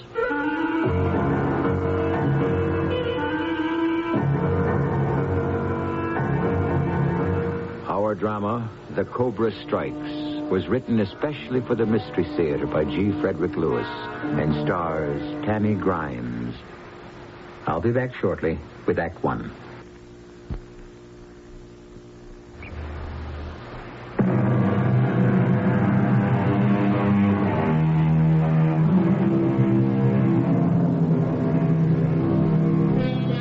Nefertiti, queen during the Golden Age of Egypt, has been an enigma to scholars for hundreds of years. But she did live and love, and with Akhenaten, her young husband, tried to turn the minds of Egyptians around. This world of the golden past has recently been visiting museums in American cities. Overnight, we have become aware of its wealth and pomp and mysterious rituals. Let the Queen take you back to those days.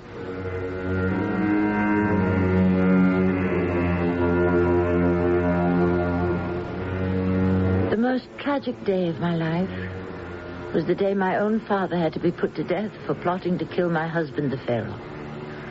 My father, the Prime Minister, was not the only one who thought Akhenaten weak and unable to rule.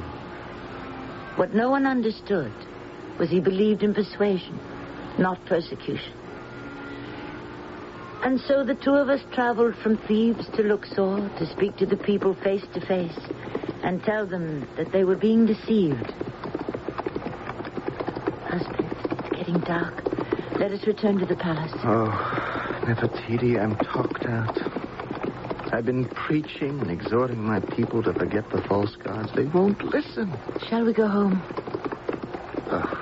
Oh, you take the reins. I'm too tired. Oh!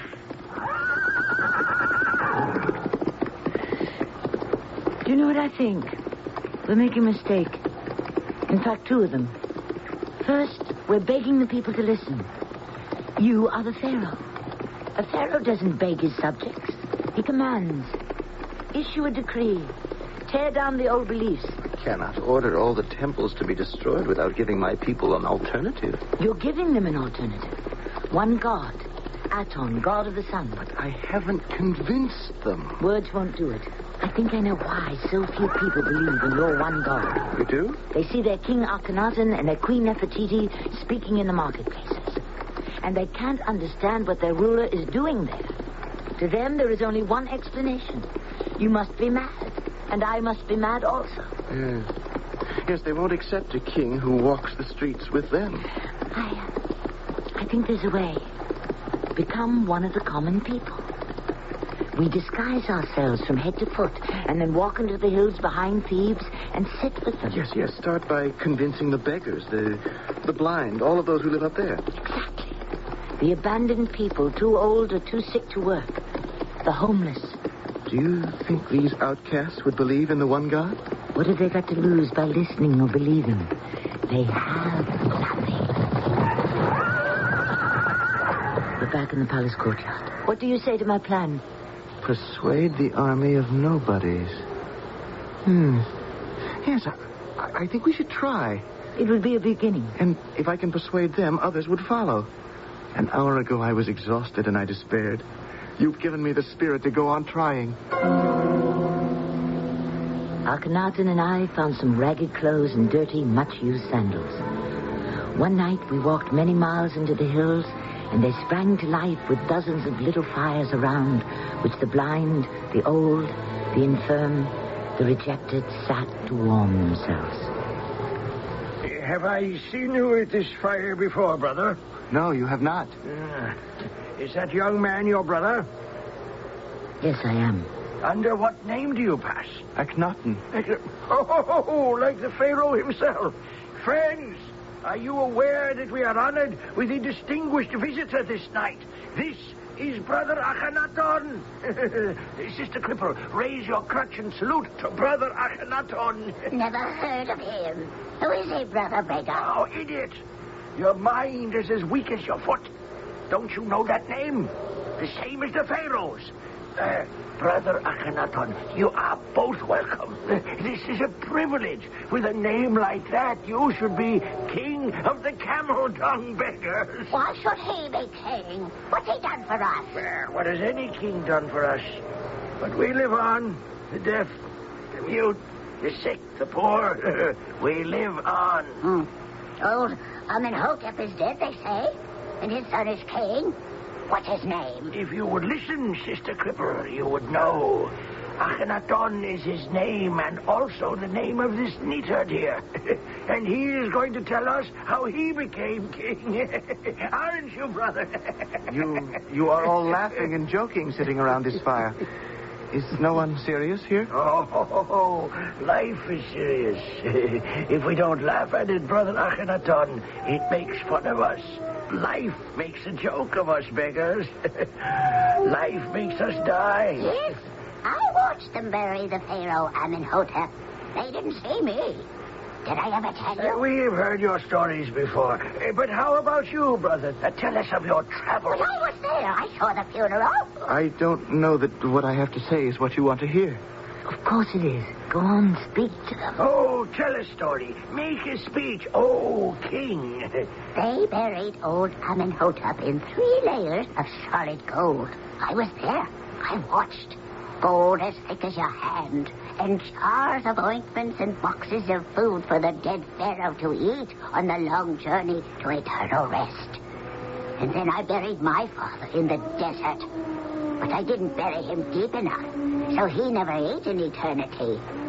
The desert jackals found his body and made a meal of him. Now, is that just? Is that a religion worth believing in? That only the man of property or position can afford life after death? That only a nobleman is buried in anointed linens and laid to rest in a golden tomb? And all the others, like you have to take your chances in the desert. That was a good speech. Let my brother go on. He isn't finished. I was lost. And Aten, the sun, found me. How were you lost? I was made to descend into the bowels of the earth, and I could not find my way out. And then I saw a light. It was Aten, the sun god, showing me how to escape. I followed his rays, and I shall always follow. I say to you, if you believe in this one God, he will comfort you. He will rescue you. Why live like this? Why lurk in the darkness, outcasts? He asks too many questions. Let us all walk into the light. Look to the glorious eye, the sun, and be free. Get him out of here. He isn't funny. Hey, Brother Akhenaten, you'd better sit down or go away. Brother, stop now. Please. No, friends, there is nothing funny about starvation, about poverty. If the gods are so just and so powerful, why are you poor and sick and homeless? I'll tell you. Because those old gods have no strength. They are feeble, nothing. Stone statues in the dark. Only Aten, the god of the sun, can help. Who threw that stone? Someone threw a stone at my brother. Well, I warned you, brother. We don't want to hear any more. Friends, I am your king. Pray with me at dawn. Aten will protect us all forever. No more preaching. Here's a stone for your pain. Akhenaten, we must leave here. They don't wish to listen. We must go. Hurry. And don't come back.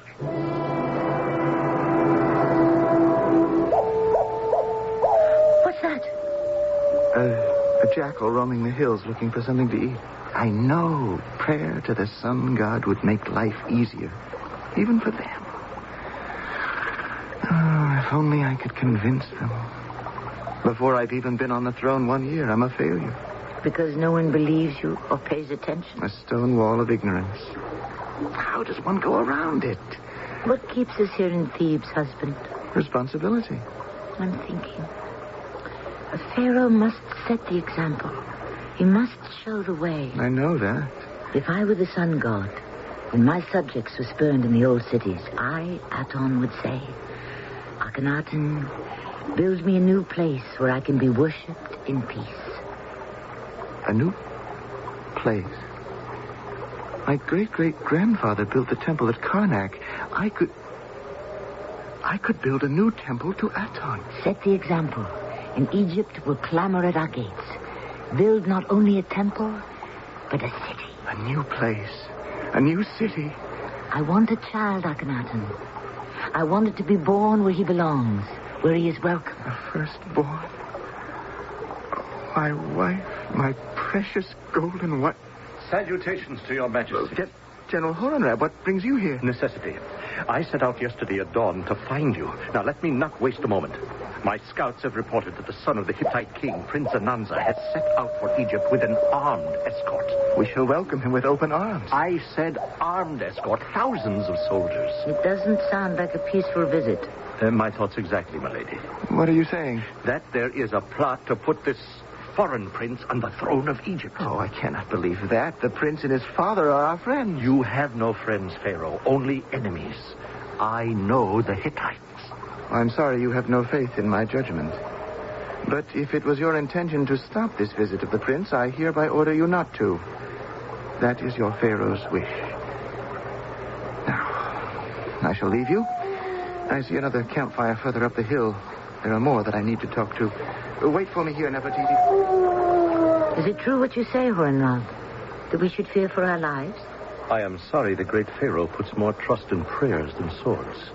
I know what I must do. Stop the Hittite prince from his march on Thebes? No question. It is the only way. Hohenrath, dear friend, you're taking your life in your hands by disobeying Akhenaten. That is my decision. I would rather die on the field of battle than be ambushed by the Hittites at home in bed. Akhenaten has led too much of a protected life. He knows little and cares less for war. But this time, Egypt deserves more of me than blind obedience. Egypt in that golden age was always prey to invasion from a neighboring state. Those, like the Egyptians, who have unlimited gold, have to this day had to be on the alert. Then, too, both Nefertiti and Akhenaten were too young and inexperienced to understand how to rule over the two Egypts, bearing two symbols, the south, the vulture, and the north, the cobra. I shall return shortly with Act 2.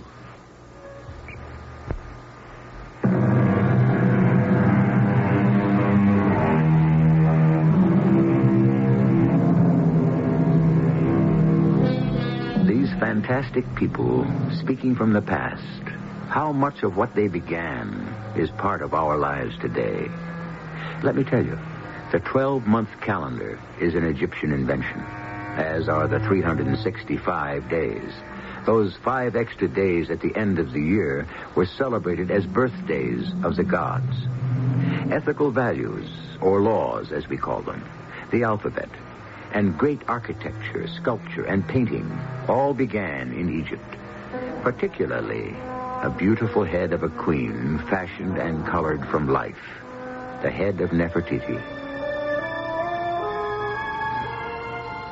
That night, as I stood on the edge of the Nile with a man not much older than myself, General Hohenrath, I remembered we had been children together. Even then I played being soldier, and he was the general. He'd grown up, become a warrior, and the day I became queen, Hohenrath was made a real general. He said goodbye to me and returned to his headquarters in Memphis. My commanders, our aim, as always, is the protection of Egypt. Our enemy, as I believe you all know, is an army of Hittites advancing upon our borders. Now, our plan is to intercept them with a lightning strike by fast chariots in open country. General, may I suggest? Yes, certainly, Commander Hori. In Cobra Squadron 1, I have 200 archers trained to fire accurately from a moving chariot. We could approach the Hittite at a fast pace, then wheel quickly, passing alongside their troops, fire our arrows, and then retreat. Good. Commander Templar, how many in Squadron Cobra 2 can fire at a target from a moving chariot? 300, I'd say, General. Excellent. 500. Each man will carry enough arrows in his chariot, enabling him to make 3 separate passes at the enemy. I'd like to suggest that my men precede Commander Hori's. Oh, no, just a moment, Templar. This is too serious a matter for bickering and squabbles. Now, Hori will go first, then Templar. Our main object, I will tell you, the Hittite prince, Zananza himself. Now, instruct each man in your squadron. The prince is the main target. That will mean destroying some of his escort. I leave the details to you. Now, this is to be hit and run. Do you understand? Hit and run. I want the prince dead, the Hittites thrown into confusion, and not one of our men taken alive. This is a secret operation. I don't quite understand, General. Not one of our soldiers must be captured and live to report, even under torture, that this was an officially planned action. Let the enemy believe they were ambushed by the Bedouins or bandits, whatever they will. But not the Cobra Command of North Egypt. Would we not do better with a straight cavalry charge? I see you have not understood the general, Commander Hori. Close engagement always results in riders being brought down. The general wants to leave behind no prisoners. Understand? That's enough. Give no quarter, show no mercy, inspire your men to venom. The cobra's venom. The poison of our attack. It shall be our battle cry. The cobra strikes.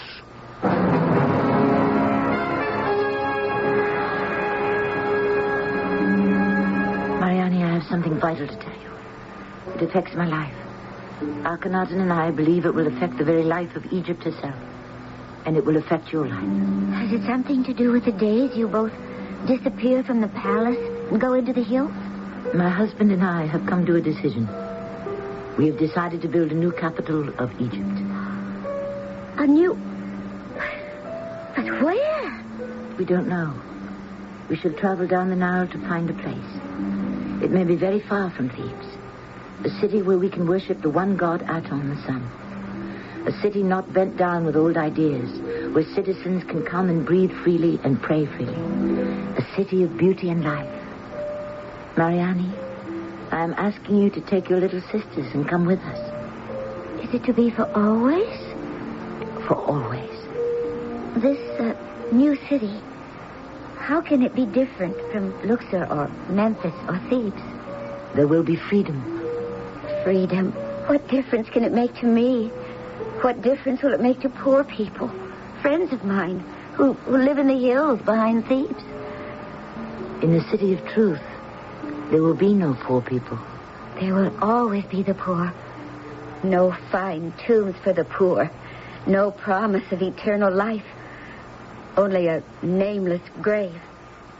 Mariani, please put those thoughts aside. Come with us. I don't know what I would do without you. You don't believe me, do you? I have seen poverty and sickness. You haven't felt the sadness on the anniversary of your parents' death. To look for their graves, to bring flowers. And there is no trace in the desert of where they were buried. Yes, Nefertiti, I'll come with you. I would accompany you to the ends of the earth. I wish you hadn't talked to me about unmarked graves and the poor. Nefertiti, you wish to become a good queen. Then you must know that in truth there is sadness. And only if you know the truth can you become a good queen.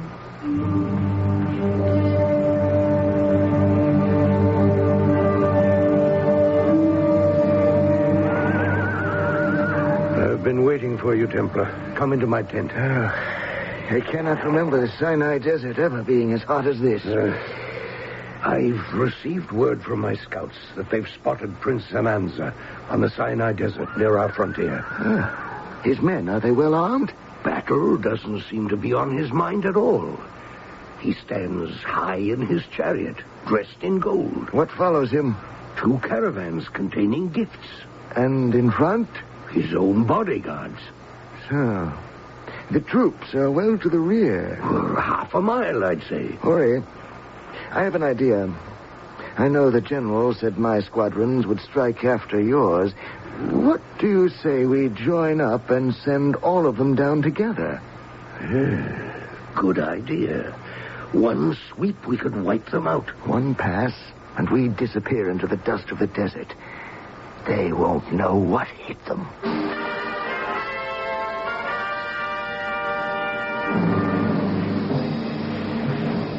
Welcome home to Memphis, my dear Templar, and you too, Hori.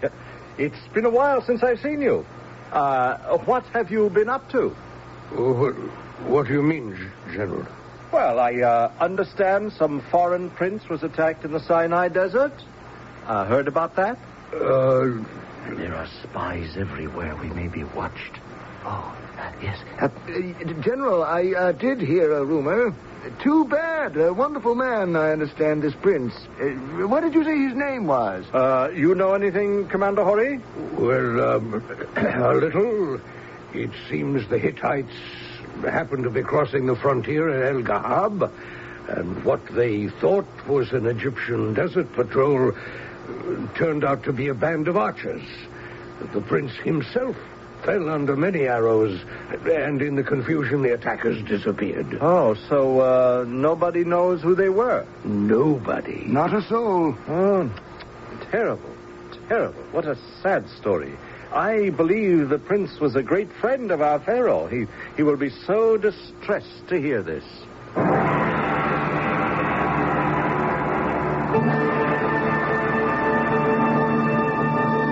I can't believe it. Messenger, get out of my sight before I lose my temper and you lose your head. Get out! Akhenaten, husband, whatever is the matter? Oh, don't ask me. I've had a difficult enough day without this treachery.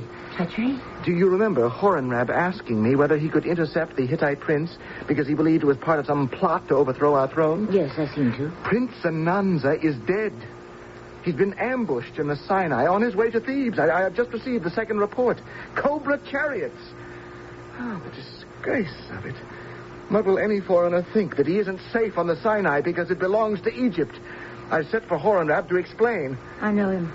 If anyone in the army is responsible, there'll be stiff punishments. I don't want revenge on the guilty. I want explanations. I cannot believe Horemheb would deliberately disobey me. Yes, it is hard to believe, mighty ruler, isn't it? Come in. Come into our chambers. So you wonder about the death of Prince Ananza. I did also. Perhaps it was a band of Bedouins. Yes, I thought that a possibility also at first, but it appears nothing was stolen. 2 caravans of gifts are at this very moment standing in the desert, guarded, of course, right there where the Hittites left and ran away. No, it was not murder and thievery. I hold you responsible, General. And so you should, my king. It was an unfortunate mistake. A few days ago at Army headquarters at Memphis, I investigated the entire incident. A mistake? Is that what you call it? Please, I beg you, hear me out. One of our Cobra squadrons exceeded their orders. They should have merely halted the prince and his men, examined their credentials, and then let them pass. But through an error in judgment, they attacked without warning. The commander has been disciplined. Disciplined? How? Well, I posted him to a most desolate spot on the Asian frontier. Khufu. Do you know of it? Is that all? Was that your only punishment to a commander who has brought such disgrace upon the name of Egypt? My queen, I am not a disciplinarian at heart. What? I suppose it's best you showed him mercy. I did indeed. General, the Queen and I are embarking upon a trip down the Nile in the new royal barge. I want you to accompany us. For what purpose?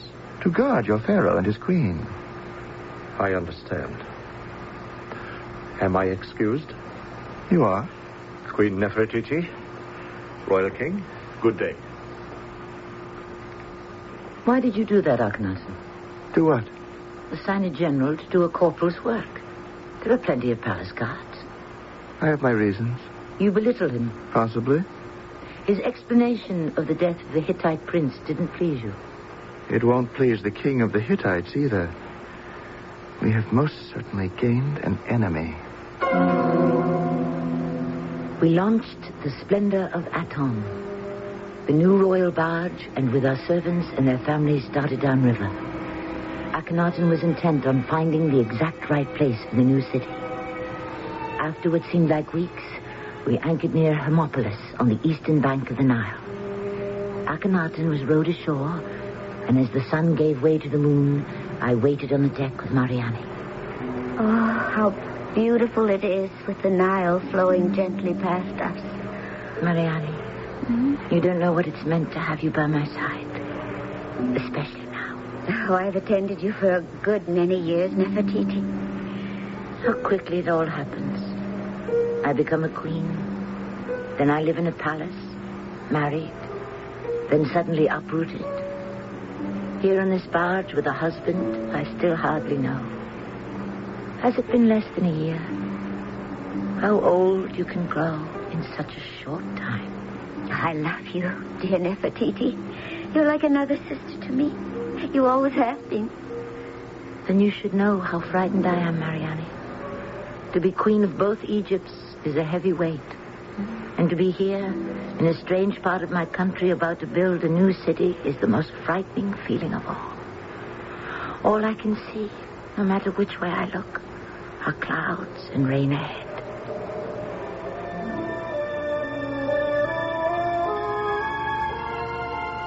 We know today from clay tablets discovered some 90 years ago, written in cuneiform characters, exactly what life was like in those days, 14 centuries B.C. These tablets tell us the tragedies and victories of starting a city from scratch.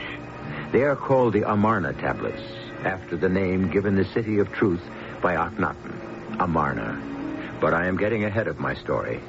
I shall return shortly with Act 3.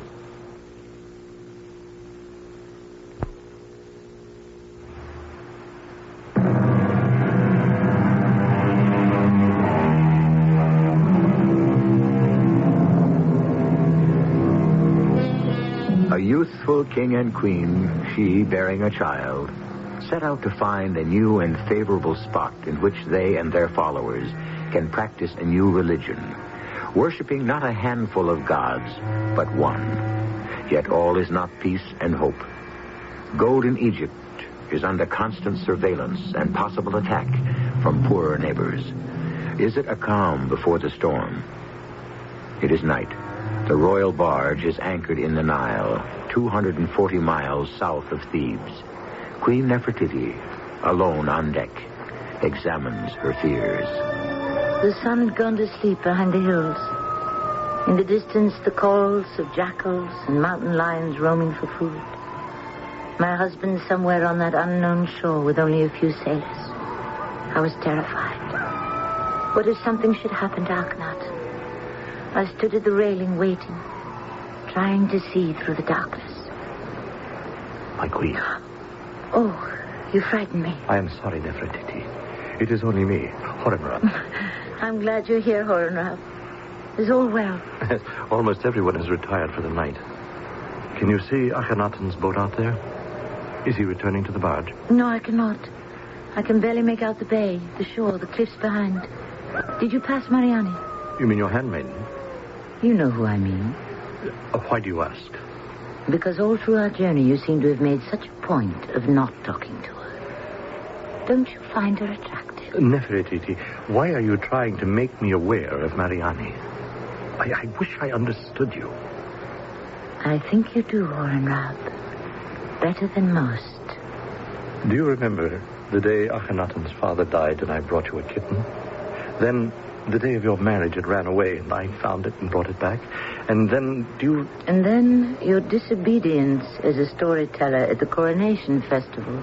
Why, out of all the priests in your court, did you order me to tell a story of wars and battles? And why didn't you tell me what I wanted to hear? Why do we hurt each other? If you had asked me that question the first few weeks of my marriage, I might have given you an answer. But not now. Now you love your husband, the Pharaoh. It makes it easier to love the man that has been arranged for you to marry. I understand. Good night. Sleep well. Are you angry? No. I have done my duty for the night. I've made my rounds. The queen is in good spirits. I shall go to my quarters and await the return of the king. You are angry. What am I doing here? I belong with the army, not in this floating golden temple playing nursemaid and night watchman. It was my husband's idea, General, not mine. He wanted you with him. He was angry at the death of Prince Ananza. I could see through that. Any foot soldier could have played guard on this barge. He did it to humiliate me, and I shall not forget this. And don't forget either that Akhenaten is your pharaoh. It's difficult for me to be angry with you, Horenrab. I've known you too many years. I am tired of the king's games. I take my generalship seriously. Yesterday, one of my men rode out from Hermopolis to tell me that foreign troops are massing in Naharim. Now, what would that mean to His Majesty? An invasion? Of a sort. That upstart, Prince Haziro, has a secret alliance with the Hittites. Now, I know it. And the Hittite king? Oh, he'd give anything to even the score for the death of his son in Sinai. We have enemies everywhere. More than we need. But if we do nothing, Haziro will sneak into Syria dressed like an ordinary traveler, and before you know it, he'll be dictator. Syria will fall into his hands, and Egypt will be next. And here I sit, hundreds of miles from Thebes, on a rudderless barge. I will speak to the Pharaoh. I promise you, General. Nefertiti! Nefertiti! I found it! Pharaoh, is that you? I found it. I found the ideal place for the City of Truth. Sailors, look sharp. When the rope is thrown from the Pharaoh's boat, make it fast and then pull gently. Nefertiti, remember, whether we believe in many gods or one, in this world there is only one life or death. If we let down our guard, Egypt could disappear from the face of the earth. It's been a long search, but I found it. This place has everything. One would hardly have to landscape it. Trees, natural avenues, wonderful. Now we shall have to organize. You don't seem nearly as enthusiastic as I thought you would be. After all, founding of Amarna was your idea. Amarna? Yes. That is its name. It just came to me. Amarna, a resting place of the gods. Amarna. We shall need much more than enthusiasm.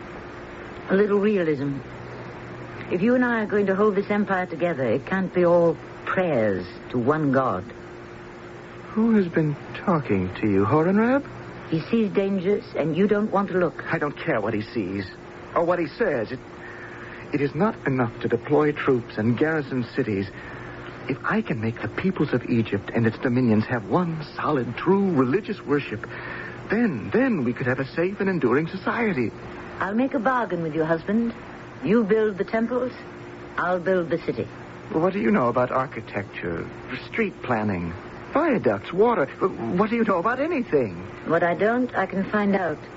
What I can't do, I'll have done by the best craftsmen in our world.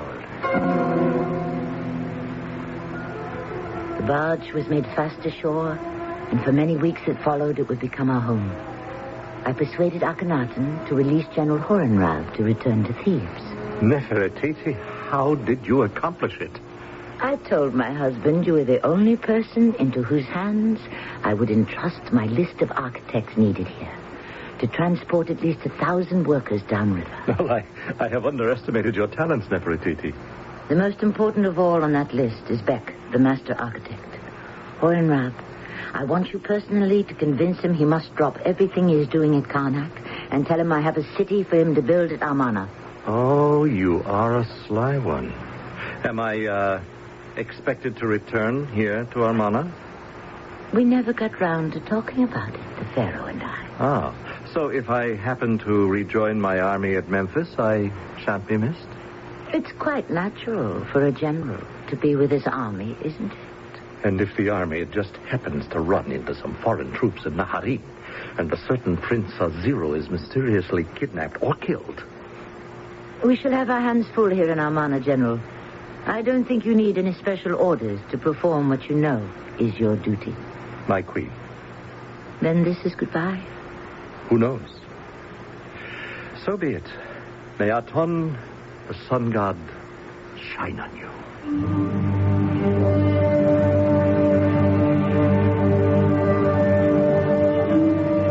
In the weeks that followed, I worked with Chief Architect Beck. But it seemed for every 2 steps we went forward, we fell 3 steps back. Queen Nefertiti, you're asking for too much to be done in too little time. Wherever we build, we're constructing on sand, and sand can move. So every time we excavate, we must reinforce. Let me show you on the master map. It's not excavations or reinforcing that concerns me now. You and I agreed on the location of certain buildings and certain streets, and where are they? Right here, on the master plan. I'm not talking about marks on plans.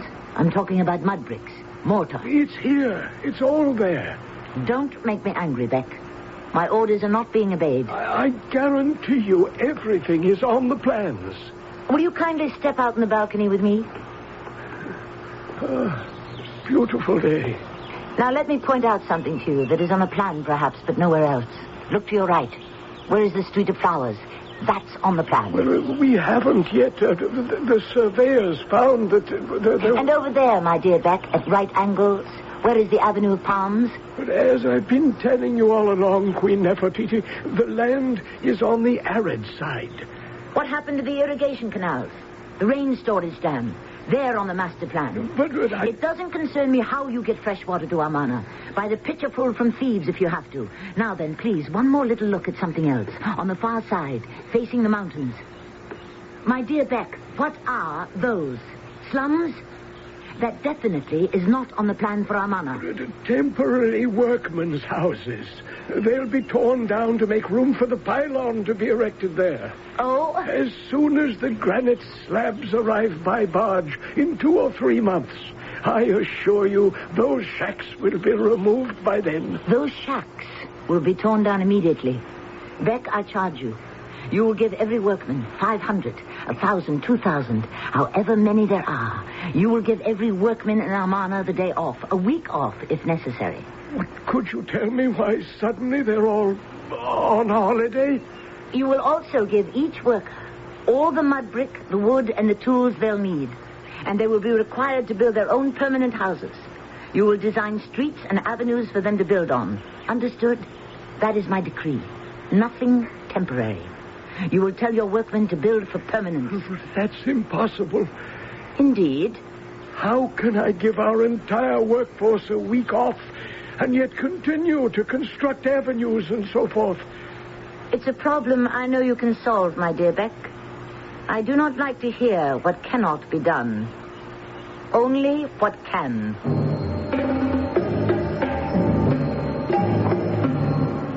General Horenrab, welcome to Memphis.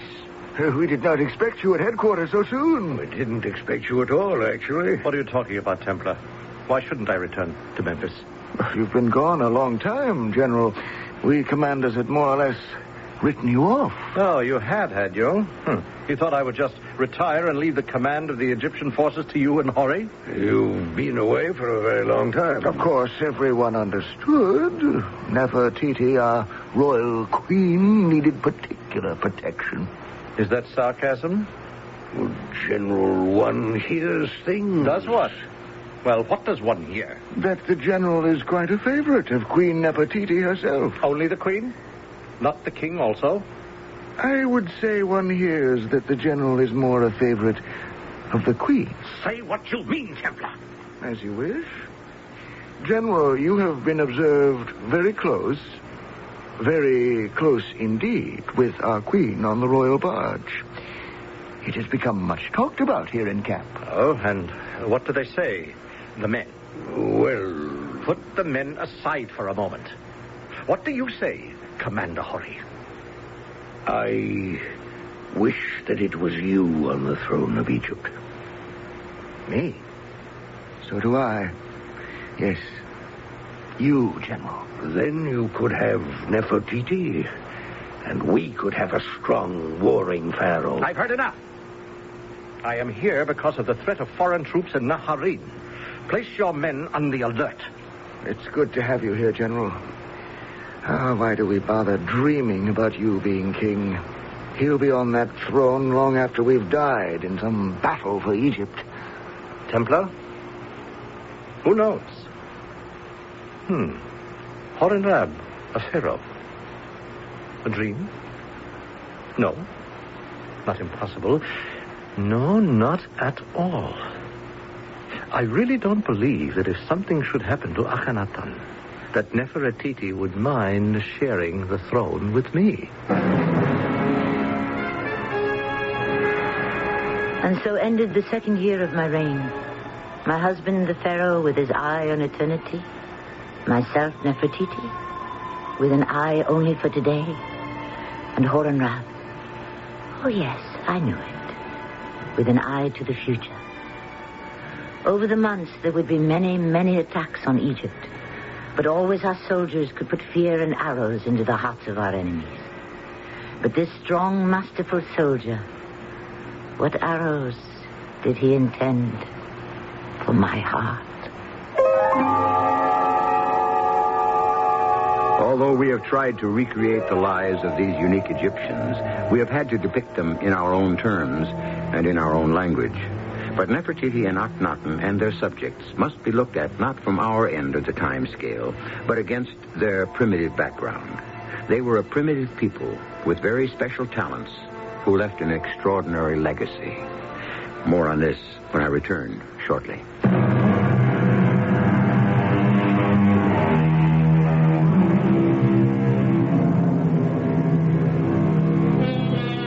We were talking about what distinguishes civilizations. It boils down to the material and the mind. Which do you worship?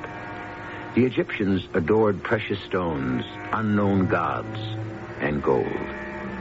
I often ask myself, when I hear modern music, see modern dancing, observe our admiration of the shiny, the new, our love of power, of powerful engines, if we today aren't a lot more primitive than we care to admit. Our cast included Tammy Grimes, Russell Horton, Earl Hammond, Evie Juster, and Court Benson. The entire production was under the direction of Hyman Brown. This is E.G. Marshall inviting you to return to our Mystery Theater for another adventure in the macabre. Until next time, pleasant dreams.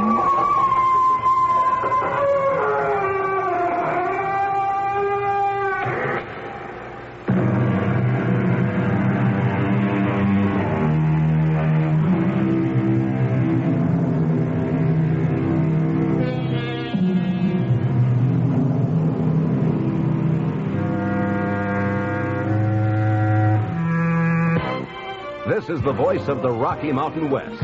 Radio 85.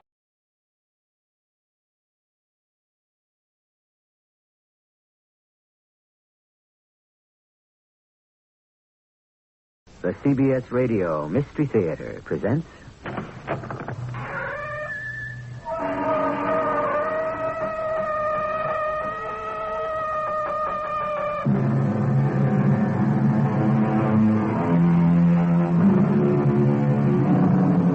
Come in. Welcome. I'm E.G. Marshall. I should say welcome to a continuing episode of the fascinating story of Queen Nefertiti and King Akhenaten.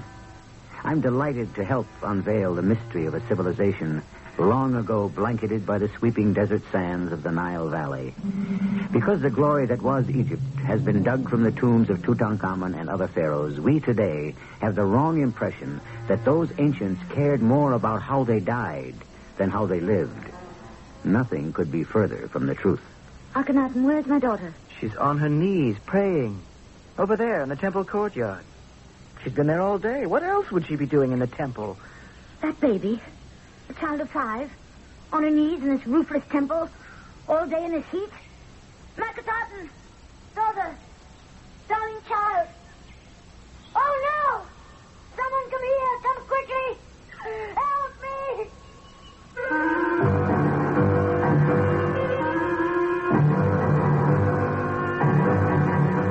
Our drama, The Head with One Eye, based on historic records, written especially for the Mystery Theater by G. Frederick Lewis, stars Tammy Grimes. It is sponsored in part by True Value Hardware Stores. I'll be back shortly with Act One.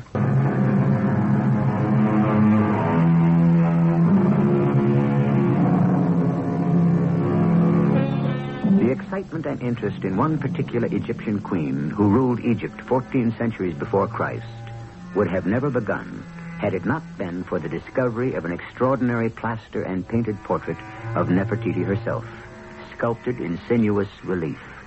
Go to any museum today, and you'll find a reproduction of this head and shoulders of a woman who can rightly be called the first free-spirited, emancipated female in history. If Nefertiti lived today, aside from her stunning looks and bearing, she'd be regarded as most modern.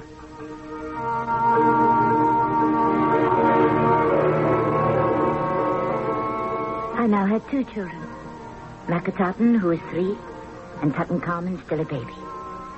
Between being a full-time mother and a part-time supervisor of the building of a new city, a full-time wife to a pharaoh who devoted his every moment to establishing a new religion of one God, the time left to myself sped as fast as the falcon flies.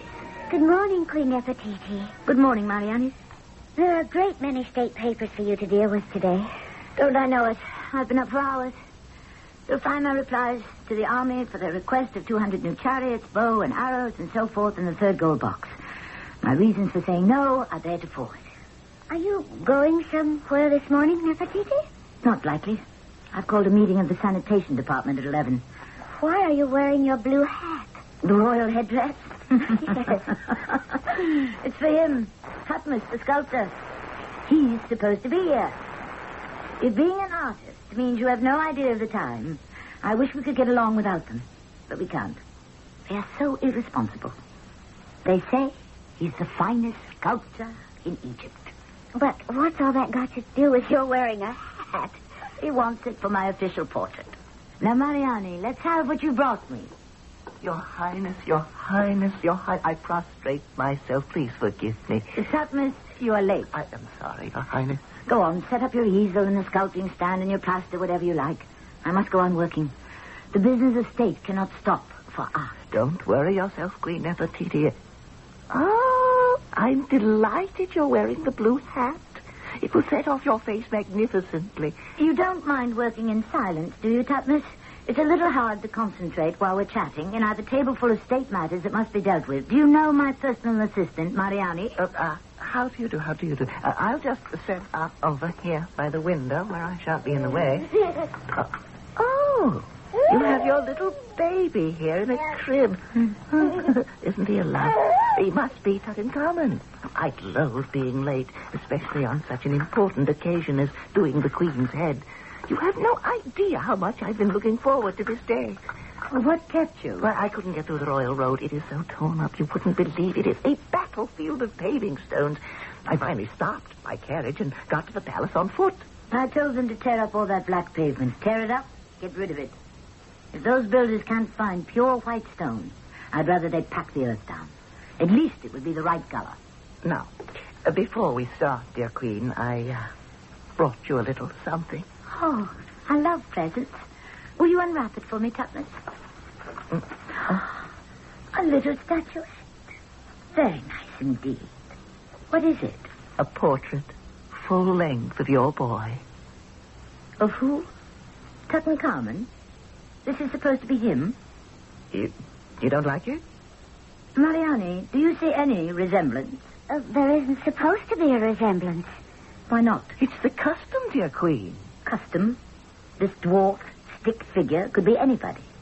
My great-grandfather, the General Horenrab, anybody. Nefertiti, I don't see how you can say that. It's a beautifully fashioned statuette. But it's not my son, Tutankhamun. Your Highness, I really don't understand the fuss. What is it that you want? I want life. I want your art to imitate life itself. I've always hated our stylized portraits. I want reality in plaster, limestone, wood, anything. You mean to really look real? From now on, Tutmus, art must change. No more dwarf figures, no more scarecrows, no more lies. I'm not attacking you, dear master sculptor. I've far too much respect for that. Everyone knows you are Egypt's greatest artist.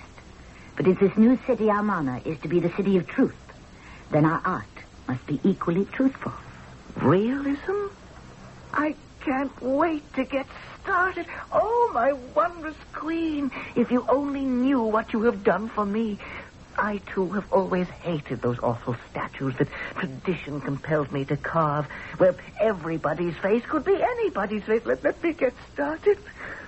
Nefertiti, are you sure? The Queen is always sure. Oh, my Queen, you have reached my heart. All my life, I knew something was missing. And now, to carve and paint what I see. A real smile. Over here, Tutmus. Yes, here, I've got a table in the corner. Oh, am I glad this day is over. That Nefertiti, she is one big package of surprises, I tell you. You think you had a bad day? You just try being the scribe for Akhenaten and take down his dictation. He is so particular. Every single word. Nefertiti's quite difficult, too. Confused me completely. Wait till I tell you. Well, that's quite a royal pair we've got on the throne these days. I almost quit today. You're joking. What? There isn't a scribe in all Egypt who wouldn't like your job. Yes, and welcome to it. It's nerve-wracking and thankless. No matter what I do, it's wrong. The Pharaoh doesn't think I write fast enough. Only one thing keeps me from throwing the papyrus right in Akhenaten's face. What's that? Horse forbid. Yes, I'm afraid he'd have me killed. Oh, no, he wouldn't. The Pharaoh is the last person in the world to order such punishment. Are you sure? Akhenaten is too concerned with his new religion and philosophies. He's a dreamer. And dreamers don't act. Not violently. Well, they're an interesting pair. You have to admire them. A lot of my friends in Thebes have started to come here to Amarna. This is a new world, Mayhew. A new city. Yes, city of truth. Isn't that what they call it? I came to the palace today to do her portrait.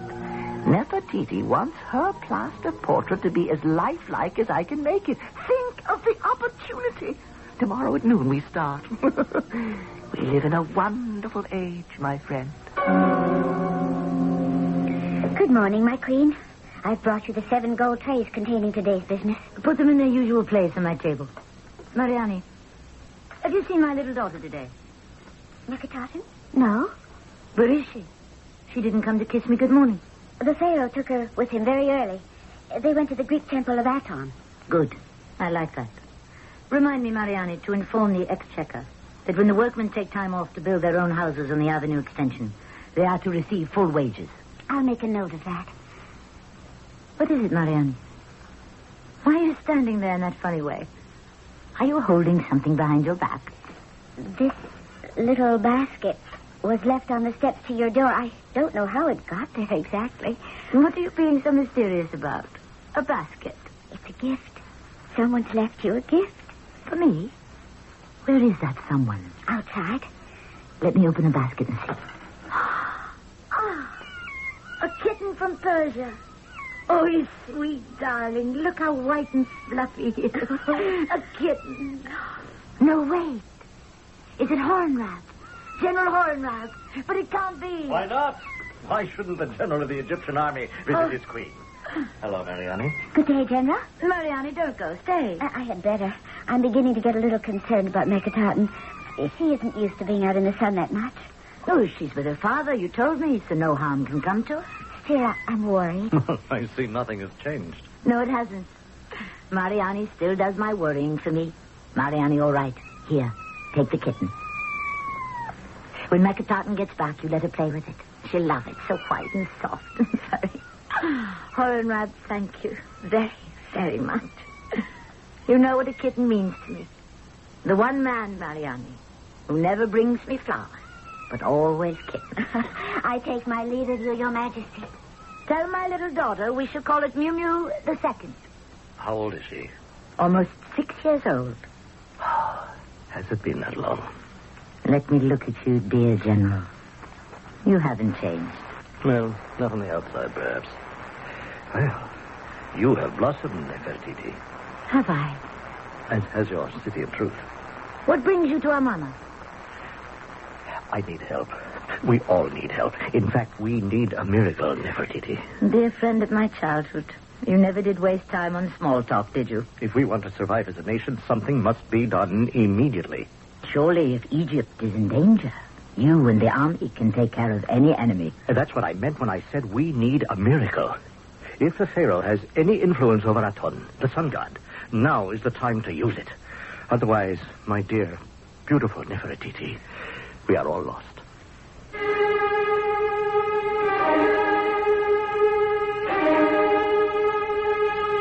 Did this really happen? Are those we have met, Nefertiti the queen, Hornrab the general, Tutmos the sculptor, Mariani, are they real? Did they live? They did. How do we know? By reading the inscriptions on the tombs, words on the scarabs, cuneiform correspondence between Asiatic kings and the pharaohs. Archaeology is pure detective work, and the solution is history. I shall return shortly with Act 2.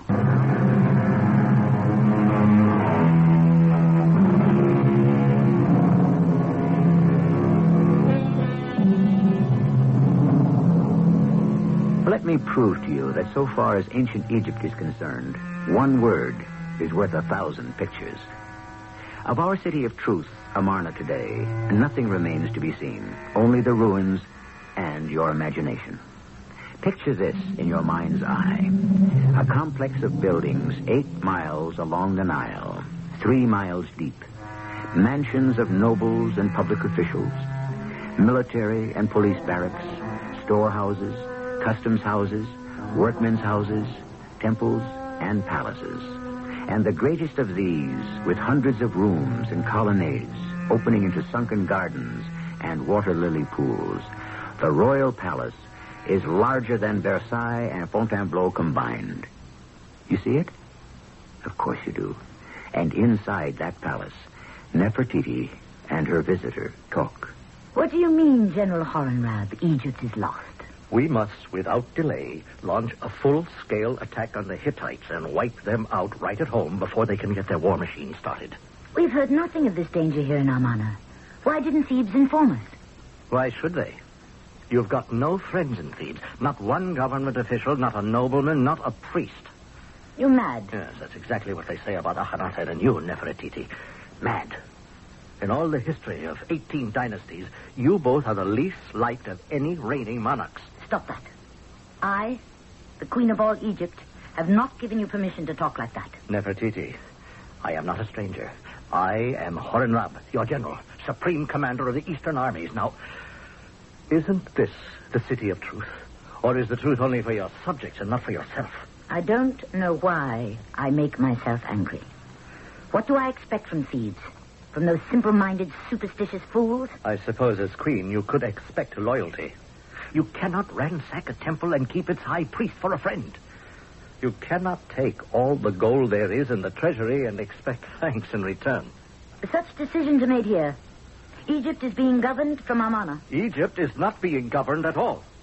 You and Akhenaten are concerned only with taking every sack of gold you can lay your hands on from Memphis to Luxor to spend on this toy city. Hornrab, you don't know what you're talking about. Oh, of course not. I am stupid. I have no idea how much gold it takes for new streets and new houses and palaces and temples to Aten for this entire make-believe city. The price, Nefertiti, is the safety of Egypt. There is no better use for gold than to build a new awakening. May Horus still my angry tongue. What about your defenses, your army? What army? Exactly. What army? We have no army. It has been disbanded by order of your mighty husband, the Pharaoh. But why? Because that soft-headed, turn-the-other-cheek Akhenaten thinks everybody loves him at home and abroad. Because the both of you believe in love and peace, you think the rest of the world does. Now, Egypt is a great prize for the strong. Have you tried to talk peace with them? Certainly. Oh, the Hittites received me most cordially. King Hattie told me, let us all disarm. You see, there is brotherly love. He wants peace. Oh, what a child you are. What he means is we should disarm first. Thank Horus he has no idea that there's no money to pay our troops. Or perhaps he knows there are spies everywhere. Now, I am here to ask for money and permission to attack them first. I am general of an undermanned, starved-out crowd of veterans. Now, will you talk to Akhenaten? Nefertiti, by all that is sacred to you, your ancestors, your love of Egypt, help me. Help Egypt. Queen Nefertiti, I'm very worried. The child is not back. I hope she's still with the king. Of course she is. Her father wouldn't let her out of his sight. No harm can come to her. General Hornrab, thank you for the Persian kitten. It was thoughtful of you. If you will make yourself comfortable in the palace, I shall arrange for you and the Pharaoh to discuss your needs this afternoon. As you wish, Your Highness. I take my leave. Mariani, give me my blue turban. It's time for Tutmos, the sculptor, to arrive. Yes. I wish I didn't have to go through this nonsense. Well, why do you? It's all my husband's idea. He wants Tutmos to make an exact likeness, then have copies made and placed in every single temple courtyard in Egypt. I don't believe in such public notice, but my husband does.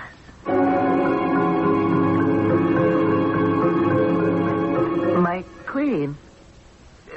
Queen Nefertiti? Yes. Just a moment, Tutmos. Yes, Mariani, do come in. I have some dispatches to go out. Your Majesty, could you not move so much? I told you in advance, Tutmos. I don't have the time to sit for you. If you can do your work while I do mine, we shall get along splendidly. Well, could you hold your head a little higher? The hat, Your Majesty. My hat? This blue turban? You asked me to wear it. I know I did, but... What's wrong with it? I adore it, my queen, but there is How can I say it? Too much hat. When you bend forward over the table while you're working, all I can see is the hat and no face.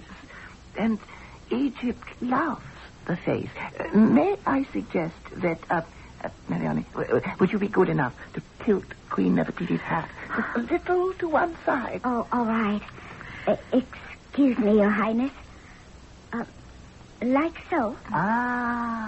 Mariani, hold a hand mirror before the Queen so she can see the effect. Perfect. At an angle. What do you think, Nefertiti? Hold the mirror still. No. I wear the royal headdress so. Straight. I do not wear it on one side. I never wear it tilted on one side. It's up to you, my Queen, but... Tutmos, you may leave me now. I cannot pose any longer. Oh, as you wish. I'll just cover the clay and plaster and be on my way. Forgive me if I've been a little testy, but there is so much to do. Oh, for me, Queen Nefertiti, you can do no wrong. Is he gone, Mariani? Yes. Come over here to his sculptor stand. I want to look at what he's been working on. Now, I remove the cloth. What do you think? Oh, an extraordinary likeness, Nefertiti. Is that all? Do you wish me to be completely honest? Yes, I do. Your face, the expression, it's sad. Too sad. I thought so. That is how I felt today. Tomorrow I must look happier. I knew it was true what Horemheb had said, and it haunted me. Akhenaten, intent on being a spiritual leader, was failing Egypt as a leader of the living. And I was devoting too much of myself in creating a city of sun, of life, of art and joy. We had cut ourselves off from the rest of the nation. And the truth was, Amarna could be neither Akhenaten's mausoleum or Nefertiti's Mecca, so long as swords were pointed at Egypt. Mehu, the scribe. What? You're not listening to me. No, I am, great Pharaoh. It's just that I look over there and it's a little warm in the temple center court, you understand. The sun beating right down in the middle of the day, no roof, and that little child... That sun is our God. He is shining our way to everlasting life. I couldn't agree with you more, King Akhenaten. No. Where were we?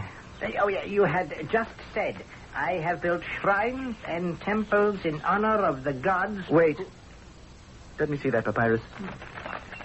Oh, imbecile. Dolt. Who told you in honor of the gods? It is God. G-O-D, singular. Don't you know what our religion is? It was an unfortunate slip. See that the stonecutters get this much of the text. Don't touch a word. King Akhenaten, your daughter Nefertiti is still kneeling where you left her to pray several hours ago. Naturally. But she's very little, and it is very hot on the granite altar stone. I have asked no more of her than any pharaoh of his royal offspring. I want the prayer to Aten to be remembered, and when she knows it, she can get to her feet and run around and play. Are you ready to meet with me now, Nefertiti? Horemheb, what have you been doing? I used the past hours to explore your dream city. No question. It is a city of sunlight. It outdoes anything in Thebes or Luxor. I congratulate you on your imaginative planning. The gardens, the fountains. You like it. Now, wasn't it worth all the effect? The whole city shows the results of much preparation and thought. Years of it. Do you know, Horemheb, before we could put up a single building, we had to sink wells for water, dig drainage ditches, set up workshops to cut and carve all the building materials. Nefertiti, the same care and planning you've done for this city, you should be doing to preserve Egypt from outsiders. Don't say any more, please. I've been thinking a lot about what you said. One must face the truth. Sunlight and idealisms are truths, but so are black clouds and danger. You've made me realize that, Horemheb. Mariani. Your Majesty. Has the king returned? No, he hasn't. Or little Akhenaten. What's the hour? 5 hours after high noon.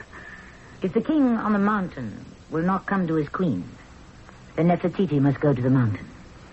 Come, Horemheb, and you too, Mariani. We must go to the great temple and present my husband with the truth. Scribe, have you got that down? Every word, O Pharaoh. Then add this. There will be 100 statues, each 13 feet high, giving us one for each temple. They shall be conveyed by barge as far north as Memphis, as far south as Aswan, and each statue shall be erected on the same day. I believe that is the queen approaching. She has a military man with her. Nefertiti? What's she doing up here? Akhenaten, I bring Horemheb. I'm very busy now. I cannot talk to him. You will talk to him. Akhenaten, where is our daughter? Over there, in the center of the temple. What do you have her doing? She's on her knees, praying. What else should she be doing in the great temple to Aten? Child of 5? In all this heat? Nefertiti! Darling child! Oh, no! Horemheb! Someone come here! Come quickly! Help me!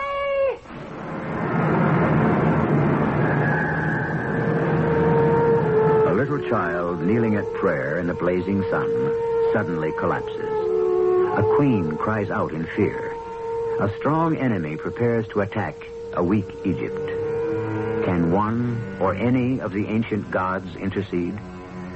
Or, as we have come to know today, does not man himself decide his destiny? I shall return shortly with Act 3.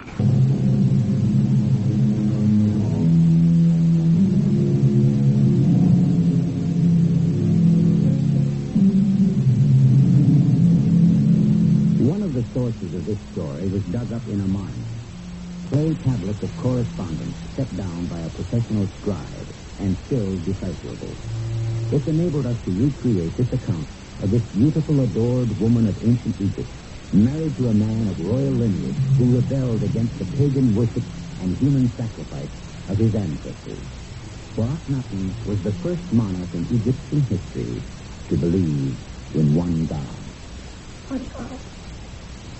What God would have permitted this? Mother, I'll carry the poor little body back to the palace.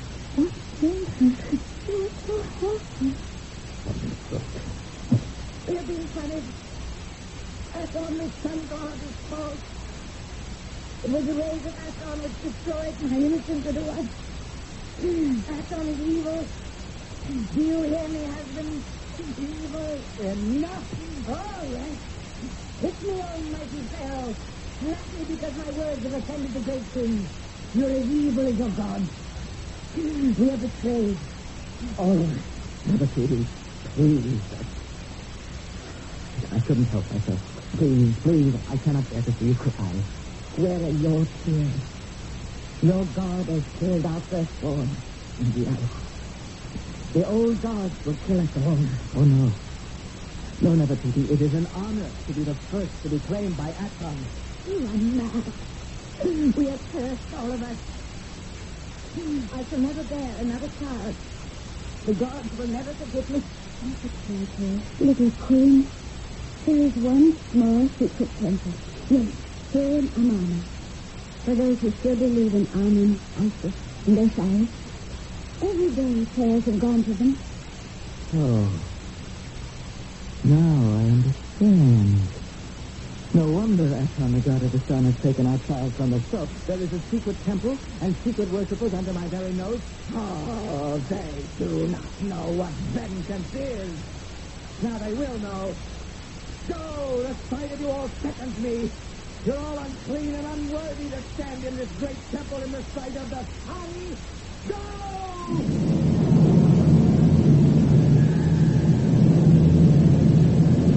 I fall on my knees before thee, great God of the sun, and pray for your guidance. I thought we could show others by example. We would lead and they would follow. I was wrong. Forgive me, I have dishonored thy presence. I promise thee, in the name of that dear dead child, that every picture, every statue, every tomb from one end of the Nile to the other honoring a false god will disappear. All will be destroyed. Forgive me, Aten!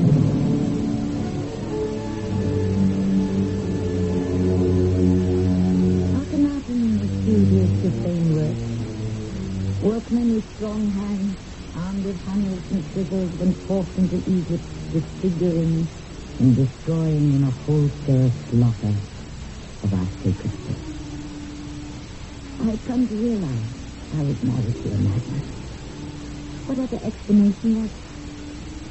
So I moved from the royal palace to the northern palace. We would be separate, but equal. Both our orders were regarded as law. Queen Nefertiti, I bring you good tidings. Messengers from General Coronation have arrived. What do they say? Victory is ours. The Hittite king is slain. And strength and death go hand in hand. There is a visitor who begs Aten. He has been with us gone. Who is it? The master scribe. What does he wish? He has a personal word from the Pharaoh. The Pharaoh has asked me to tell you he loves you. He wishes you would return to the royal palace. From his heart, he will forgive you for your intentions. He will forgive me. His words, Your Majesty. He, the sinner incarnate, will forgive me. My only sin is to obey my father and marry Aten. I can never return to the Pharaoh's side, and you can tell him so, scribe. Never. He is very sick, my queen. Explain yourself. The Pharaoh keeps to himself and sees few people. I have been with him when he would become violent and nothing would please him. Yes, and last night I came to him for dictation as always. And suddenly he shrieked at the top of his lungs in pain and cried and wept like a child, beating his hands about his head. When we were first married, he suffered terrible aches of the head, but I thought they had gone away. Is there anything else, Scribe? The Pharaoh is being poisoned. After every meal, he sticks to his stomach. The food stays not with him. Thank you, Scribe. You may leave me. I am honored, great queen. You have been kind to me. Marianne? Yes, Nefertiti? You heard the Scribe? I was outside, listening. What should I do? Akhenaten needs me. Listen to your heart. I should return? I cannot promise him to remain, but I cannot be so uncharitable as to say away. Nefertiti, I never thought you would come. I was told you are not well. Oh, nothing at all. Slight indisposition. There are dark circles under your eyes. Do you not sleep? I sleep perfectly. You look thin. Thinner than I remember you. Don't eat. If you come back to criticize, do you really think that all these months we've lived apart, two forces ruling over one kingdom, that I've been pining away for you? Your scribe told me he wished me to return, so I have. Yes. Well, it's because on the 21st of next year there's the annual festival, tribute from our vassal nations, and I wanted you to be at my side. I've asked Sutton to make a drawing of us together. Akhenaten, you didn't ask me back only for a festival. You do love me. I do. I always have. It was the memory of our love, as we dreaming as we sailed on the Nile to find the city's truth, that made me come back to you. Husband. Do you love me, Nefertiti? I love the man you are. The man you have become is a stranger to me. How am I different? How? In so many ways. Why? I don't know. Cannot you love me as I am, not as I was? A woman who is once loved always wishes she could have again. But it's all different now. I'm different. What changed you? I think when little Nefertiti died, something died within you also. I cannot blame you. You believed you were doing right to ask that small child to remain unamused to God. You died a martyr. I said I didn't blame you. You threw us through that on the sun. We are two people with two minds. And now, two beliefs.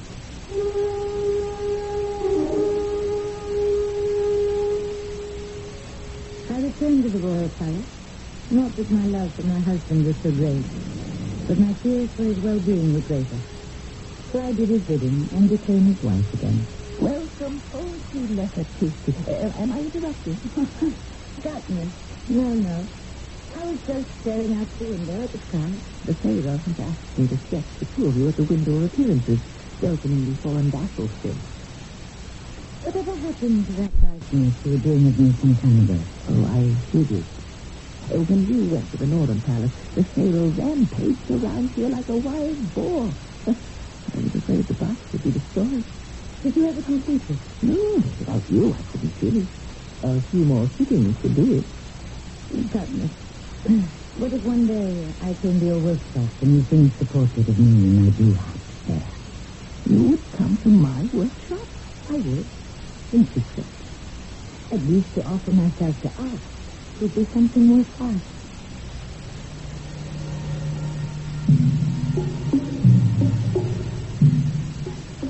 As I look back on it now, perhaps I was wrong. But I knew Patmos was a great, great artist. And so, for many weeks, I would go to his workshop and paint. Not only wearing the blue hat, but often, for a portrait, wearing false leather accents. Oh, I'm tired, Nefertiti. Do you mind if I stop working on the marble today? I'm standing still in one place on a little tired myself. Yes. When you're dressed, let us sit down and have a cup of wine. I cannot remain long, Captain. The emissaries of our Supreme Commander have asked for an audience. You mean Horosat? He didn't come himself? Is that so surprising? Well, Nefertiti, there's always been talk about you and him. There always will be talk. Some people have nothing better to do. Whether it's with foreign rats, whom I've known since we were children, or you, Patmos. There'll be talk about you, if there isn't already. Do you think so? Does it matter, dear Nefertiti? That's what I ask myself. Since I've accepted my husband for what he is, the building of Amarna doesn't interest me anymore. Let them talk. You have lost a daughter. Isn't that the real reason? We called her Nefertiti. Do you know what that means, dear Patmos? Protected by Aten. Seriously forgot. Do you believe that? Well, I must. Don't you? I don't let myself think about it. Time to go. You know what I haven't looked at in ages? Me, in the blue hat. Where is it? You worked on it when I first came here, then you put it away. Perhaps it will make me feel less sad. Nefertiti, let me put my arms about you to comfort you. You're so very close to it. Please. Have you no personal feelings for me? No. Not that personal. Ah, here's the head on the corner of his head. You were right. The blue turban is an asset. Nefertiti, my heart is filled with you. That's me. I may be an unhappy queen, but I am still queen. And you, our servant. What is that? My left eye isn't there. It's blind. You haven't finished it. No, everything but that eye. Patmos, complete the head and bring it to the palace. I'd like my husband to see it. My queen, you do not know me. My body may be your servant, but not my spirit. I shall decide who will see the portrait. I made it. It's mine, and always will be. I command you to paint in that left eye and bring the finished work to the palace. I shall not. You would leave it like this. Disfigured. You have disfigured me. If all I am to be left with is a head with one eye, so be it. Nefertiti, there has been much talk in court about other men. You should be flattered. It is of no matter to me whatsoever. I have no feeling for you. Where is all that love and easy treatment so that I would return in no pity? Gone. Perhaps it never existed. How sad. I know my love for you did exist once. What do you wish? We must have more children. We have that in common, and several little girls. I want more children. What night do you wish me to come to you? You never asked me that when we were first married. I did not know that my firstborn little girl would be taken from me so soon. Not to teach her about life. So close for her. Never to hold it to my breast. Laughter. Take her out and kiss her. Kiss her. All that has been taken from me. I have been robbed of that now. You will come to me tonight, Nefertiti. Leave the past alone. What is broken cannot be mended.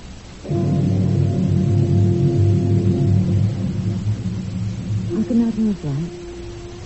What was broken could not be mended. Be a child, it was the great grand deed. You could never be a husband and wife again. For the first time in my life, I felt it was worthless and fruitless to go on. One resolve, and only one set in zone, to return to peace, and to bury my daughter now lying in some underground crypt in the past. To bury her with the old and sacred funeral rites. Until then, I would be a head of state in name only. As the sculptor had said, I would only see life as a head with one eye.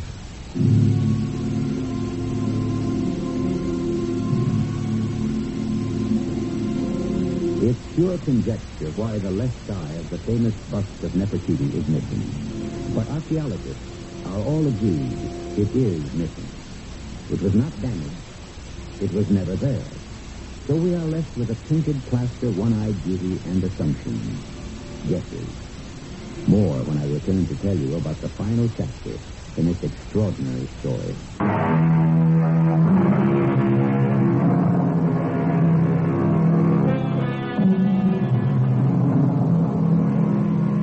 There are those who may believe our account is fiction. For those, I refer you to John D.S. Pendlebury, the great Egyptologist, who writes, "There is not another family in all of world history whose images are so heart-rending in their misfortune." The fifth and last episode is for next time, concluding the tale of a woman whose beautiful face is today known to millions, but whose life as a queen, mother, philosopher, and activist is only beginning to come to light. Our cast included Tammy Grimes, Russell Horton, Evie Juster, and Earl Hammond. The entire production was under the direction of Hyman Brown. And now a preview of the next exciting drama in our 5-part anthology of Egypt's Golden Age, starring Tammy Grimes. You don't understand. Get away from me. Come down from the steps. I don't want you near me. Don't you understand? You don't know me anymore, please. I'm standing here on the top step. Don't you come any closer. It's your bed, dearest one. We are husband and wife. Stay where you are. Failure is written all over you. Enemies around you, enemies at home. What is your god Aten, the sun, done for Egypt? Do you know what I have hidden behind this curtain? There. Oh! Look. There they are. My gods. Thoth, the standing baboon. Sobek, the crocodile. They protect me. You traitor. And what has he done for us, your one god? Where is he? I am Aten. I am God. This is E.G. Marshall inviting you to return to our Mystery Theater for another adventure in the macabre. Until next time, pleasant dreams.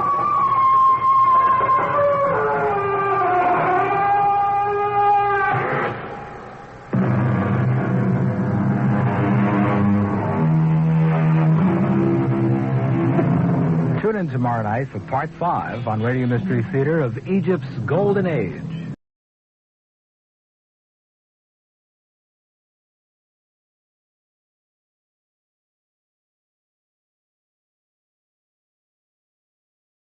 The CBS Radio Mystery Theater presents...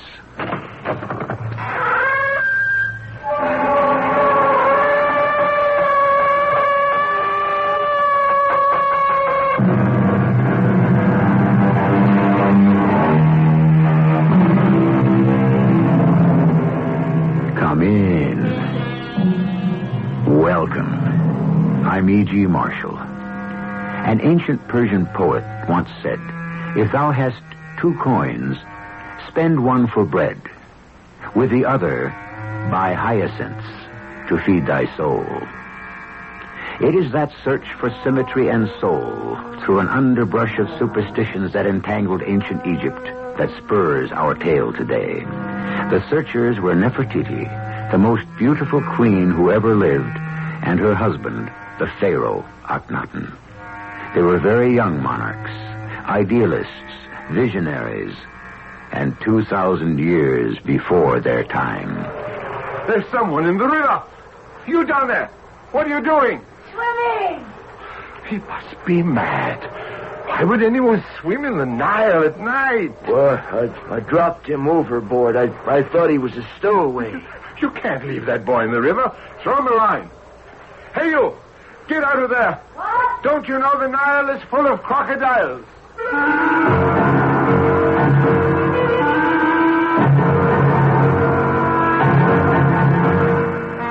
Our drama, The Curse of the Scarab, is based on archaeological findings and was written especially for the Mystery Theater by G. Frederick Lewis. It stars Tammy Grimes. It is sponsored in part by True Value Hardware Stores. I'll be back shortly with Act One.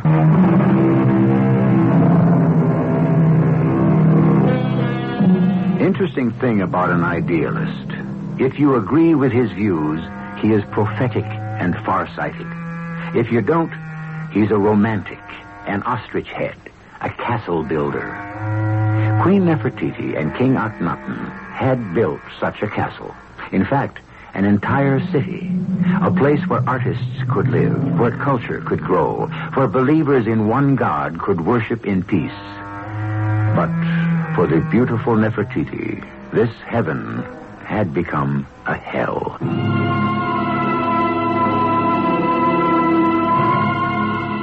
True, I was a queen. I had almost alone turned a barren desert into the new capital of Egypt. Amarna, we called it. Modern palatial houses, tree-lined avenues, gardens, pools. Room for 100,000 dreamers. Suddenly, the taste of achievement turned sour in my mouth. I had lost my little daughter to death and lost the love of my husband to life. Only one star, one ambition, shone for me in a very black night. I had one reason left to live. You sent for me, Queen Nefertiti? I've misplaced it again. I don't know why I'd do that. You suppose it's intentional? You've lost the scarab necklace. Don't tell me you found it. I did. And I had the clasp fixed. Let me fasten it about your neck. Of course, I don't wish to lose it. What am I saying? It was a present from General Horemheb. That time when I gave him the gold he needed to pay the soldiers. He gave it to me. It was his grandfather's. I think if anyone's been listening, they've gone away now. Are you being spied on? One never knows. Come closer, Mariani. The time is now. Now? Yes. You and I have talked about it many times. You take little Tutankhamun and my girls and keep them safe with your sisters until the day I can send for them. I'm not waiting one day longer. Nefertiti, you're going to do it now? Leave Amarna in secret? But everybody knows you. The Pharaoh will give the alarm and you'll be brought back. Listen to me, Mariani. I thought it all out carefully. The first month of Shemu starts tomorrow. Our first month of harvest. My husband goes by chariot to every farm until the harvests are all gathered. That gives you 2 months. Will you go by chariot to Thebes? Too dangerous. There are Bedouins and outcasts everywhere. I would have to take an army along to protect me. So what do you plan? Many years ago, the Pharaoh and I went into the hills behind Thebes to gather the Fellahin about us. To make them believe in one powerful God as we did, not the countless gods of our ancestors. We disguised ourselves as beggars. I was a beggar boy carrying a bundle of clothes. So I should become a beggar boy again and smuggle myself aboard one of the barges returning up the Nile to Thebes. Nefertiti, I must go with you. But what about your little sisters and my children? I couldn't have Akhenaten find them. I have friends who will take care of all of them. They love children. No one will ever find them. But I can't let you go alone to Thebes. Have you any idea how dangerous it could be? I'll disguise myself as a boy also. We'll each carry a bundle of clothes. More than that. I have vowed to bring with me the poor little body of my dear daughter, Meketaten. Are you sure it's wise? It's the wish of my life to have Meketaten buried in the consecrated ground of our ancestors in the Valley of Kings. That takes time. The Pharaoh will learn of it. Once I am back home in Thebes, Queen Tai, his mother, will protect me. She's never approved of her son's religion. I'm sure she'll do everything possible to see my baby is buried in honor. Where is Meketaten now? It's horrible. She lies in a secret crypt in the cellar of the palace. But to smuggle even a baby's coffin aboard a barge, how can we? In a basket. A plain, ordinary covered basket.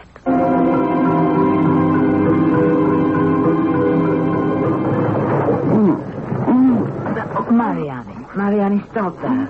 Someone will hear us. Oh, I'm sorry. Sorry, Nefertiti. I can't help it. I never thought being in the hold of a barge would be so rough. Well, the Nile isn't rough.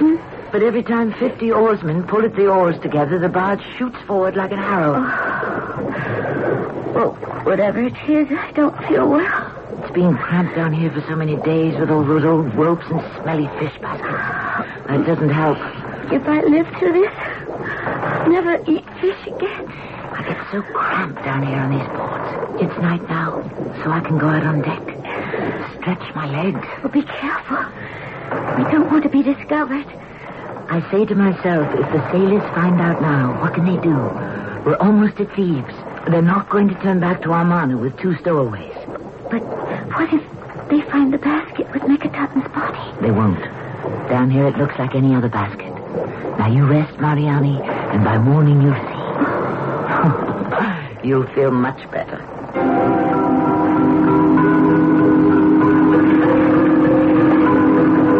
Hello, boy. You startled me. I haven't seen you on board before. I work down below in the cellar. What? I mean, the hold. The hold. You're not much of a sailor, are you?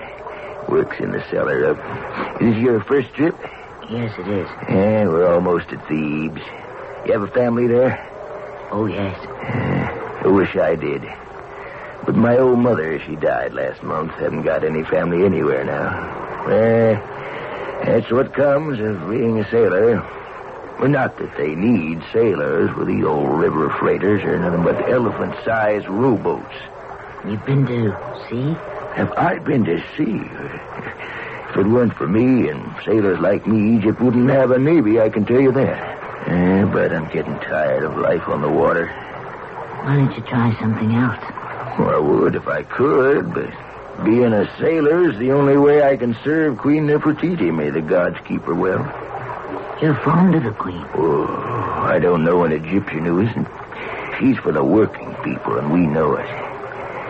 I'll tell you this, lad. It's an unfortunate marriage she's made. She's worth 100 pharaohs. How could you serve the queen on land? Well, that's just the point. All I have is these 2 strong arms. But I'd die for her, make no mistake. Nefertiti, she's an inspiring little thing. You're very flattering. And you're asking an awful lot of questions, boy. You sure you're working this barge? Of course I'm sure. Wait till that cloud passes the moon. I'll have me a good look at you. I think I'll have me a walk around I must go now. Not so fast. Hey. Of course, I don't Let go of me. Now, I don't have to see you to find out if you belong on this old tub. There's one sure way to tell a seaman from a stowaway. Come on now. You lift up the suspicious characters. Come on now, put me down. That's what I'm aiming to do. And you hold him over the side. Come on now, let me go. Over the Nile. Come on. And you put him down. Let me go. In it.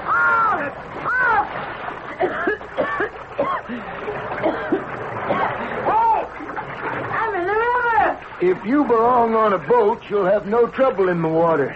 But if you're a stowaway, you won't be able to swim. Is that you, Tom?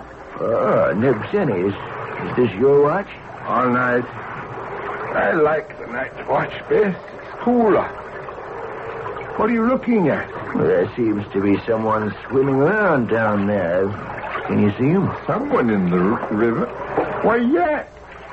You down there. What are you doing? I dropped him overboard. I thought he was a stowaway. Well, look sharp. Let's throw him a line. What for? There are crocodiles down there. You know, you're right. I see one swimming toward him right now. Hey, boy, get out of there. What? Head for the barge. Oh! There are crocodiles. Oh!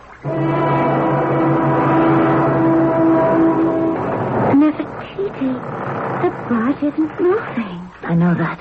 It could mean only one thing. What? By my count, we have spent 3 weeks and a day on this barge. We should be in sight of the harbor.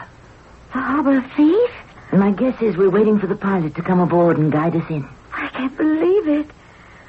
We're home. Oh, let me hug you. Oh, Nefertiti, you're soaking wet. I went in swimming last night. In the water? Mm-hmm. In the Nile? Mm-hmm. But there are crocodiles everywhere. A few. But there isn't a crocodile in the Nile who can swim as fast as I can. Did anyone see you? Oh, yes. By the time I came out, I had quite an audience. Oh, you really have a lot of nerve, Nefertiti. It's been too long since I rode horseback or swam. I used to love sports before I became queen. It's not good for anyone to spend their lives sitting in a golden chair. I'm going to change all that. I know you will. You're the one woman who can do anything once you make up your mind to it. When we pull into the dock in Thebes, the hardest thing I've ever had to do is before us. You mean carrying that basket? Yes. Mm-hmm. It's a burden I wouldn't wish on a single Egyptian mother. But it must be done, or I'd never, ever be able to sleep peacefully again.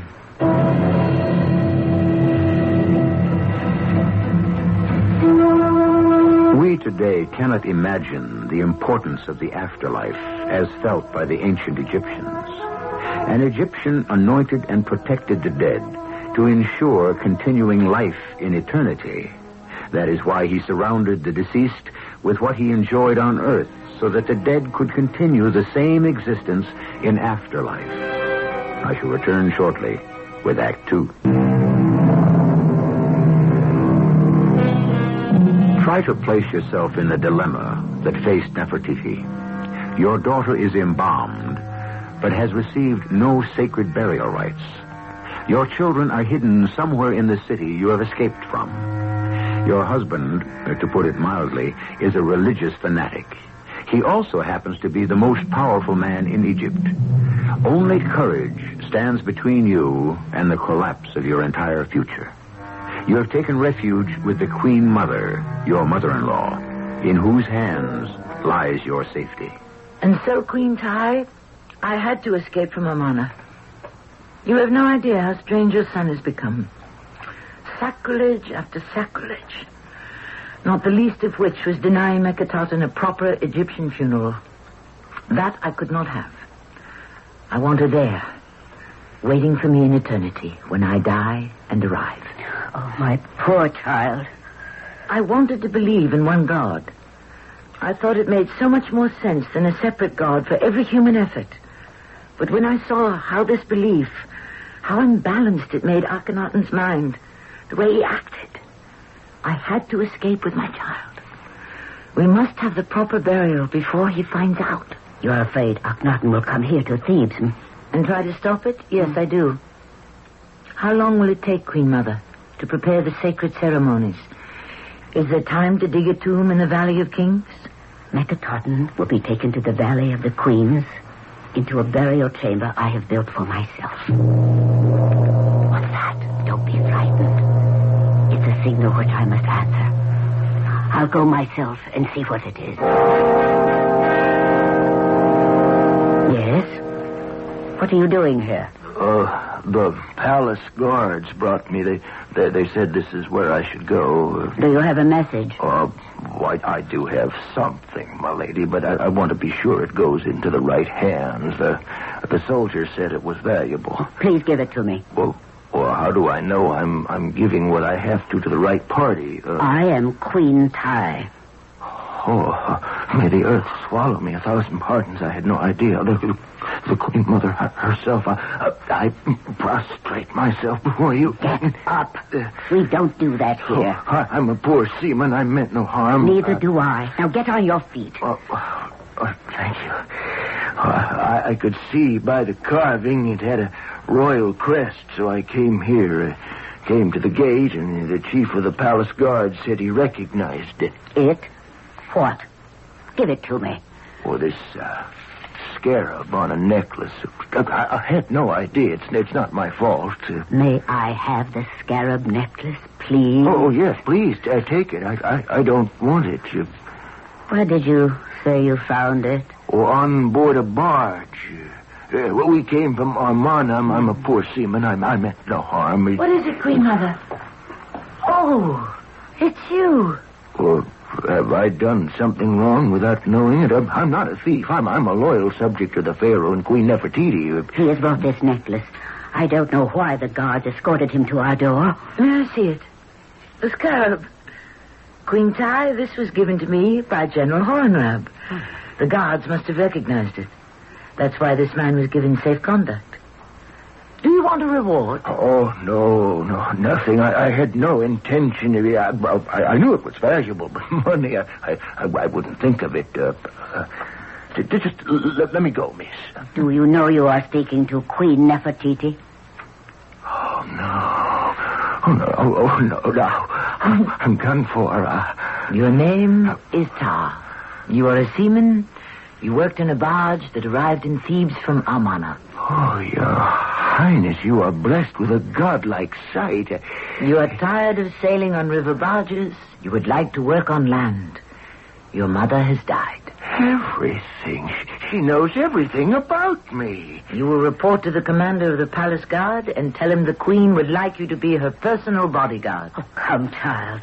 What do you know about this ruffian sailor? I know he is honest and faithful to the queen. And if he so much as catches any unauthorized person on the queen's property, he would throw them into the Nile, even if the Nile were filled with crocodiles.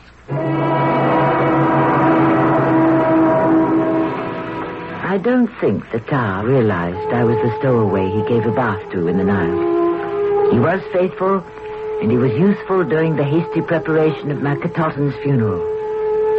Finally, the day came. The procession of mourners walked behind Queen Ty and myself, and we followed the tiny little coffin down the steep stairs into the tomb.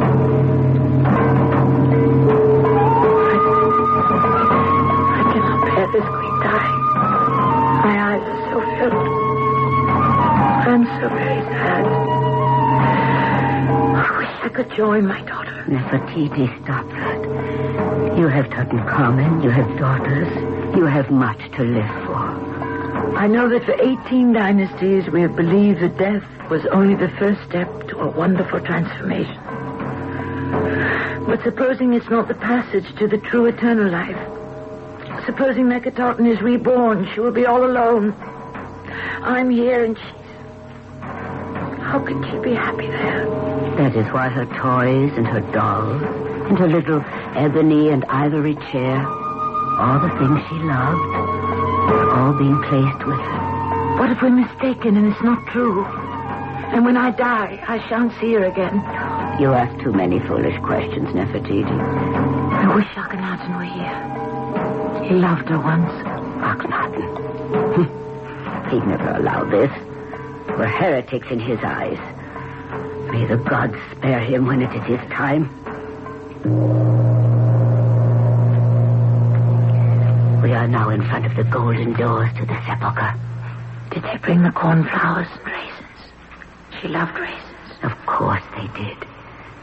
Nefertiti, repeat after me. You will live again, Akhenaten.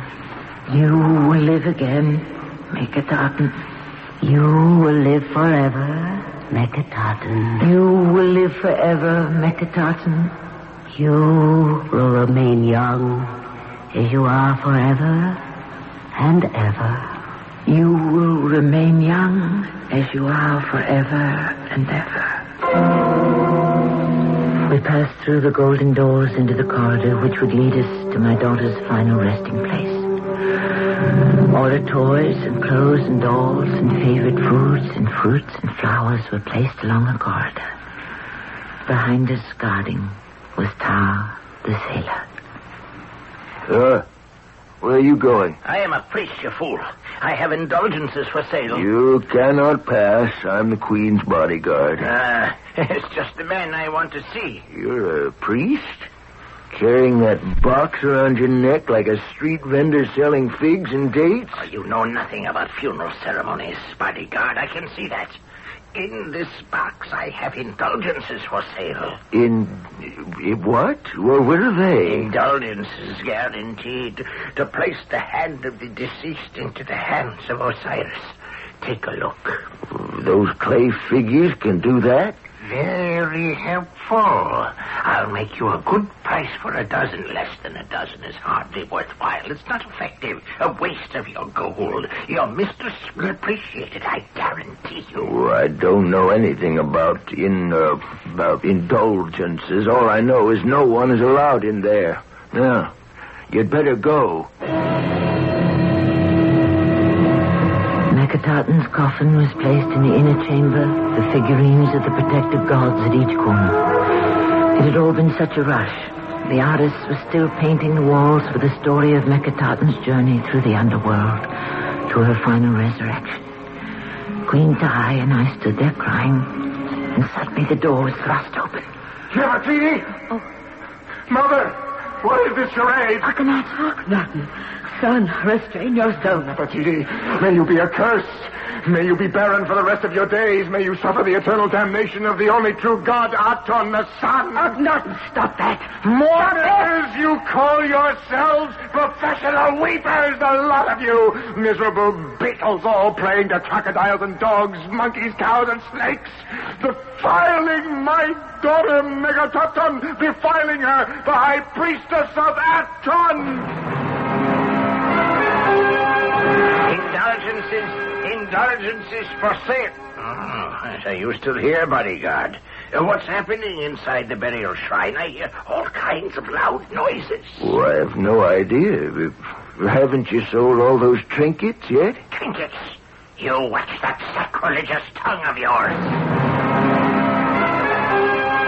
You, painter or artist, whatever you call yourself, what is all that nonsense you're daubing on the walls? Give me those paints. I'll paint you the truth. There! Smashed on the wall. Reds, greens, blues, yellows. Those smears are what I think of your gods. Akhenaten, you're killing Nefertiti. Look at her face. It is white. Oh, Mother, how could you do this? I remember those grotesque demons around my father's deathbed, and now to see these monstrosities again. In this mockery assails my soul. Give me those cheap clay statues. I grind you to the ground. You, Osiris.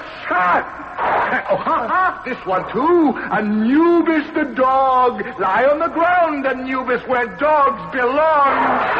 He has gone mad. How can you believe, too, modern Egyptian women, that these symbols mean anything? Nothing. Do you think the dark powers of the netherworld will be frightened by these playthings?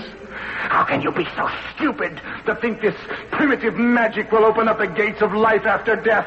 Open that door! Priest! Come in here. You, with that box about your neck. Me? Did you call me? You called for a priest. I can help. Yes, priest. Let me hear some mumbo-jumbo. Unto the great God we deliver this child in peace, in peace, in peace. Tell me, how much gold are you charging, priest, for a safe ticket to eternity. Give me that rubbish. Off with it. I'll show you what it's worth. That's what your indulgence are fit for. Mud, dirt, the ground. What are you doing, Akhenaten? Don't touch that coffin. I am taking the flesh of my flesh. The body of Megatotun, High Priestess of Aten, away from this place. Stand aside, all of you. No. In her honor, I lift high this golden box with this golden child.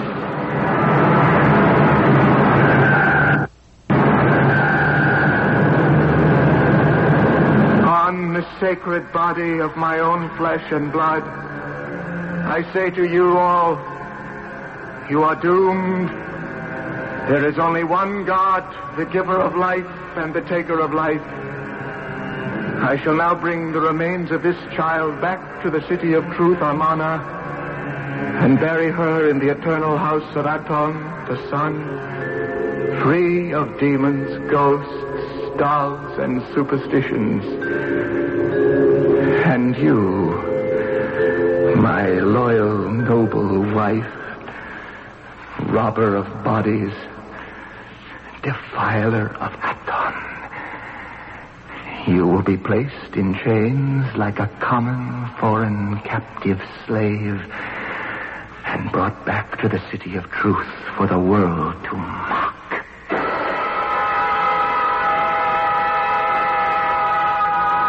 It mattered little to me how I was dealt with. I vowed, when I saw the child's father trampling on the garlands of mandrakes and cornflowers, desecrating my daughter's voyage to eternity, I vowed that for 2 years I would go into mourning.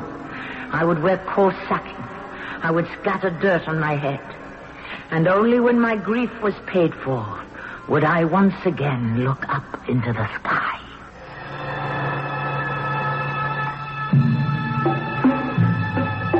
That cry from a mother who lived thousands of years ago in an ancient culture is the same as any mother's lament over a lost child today.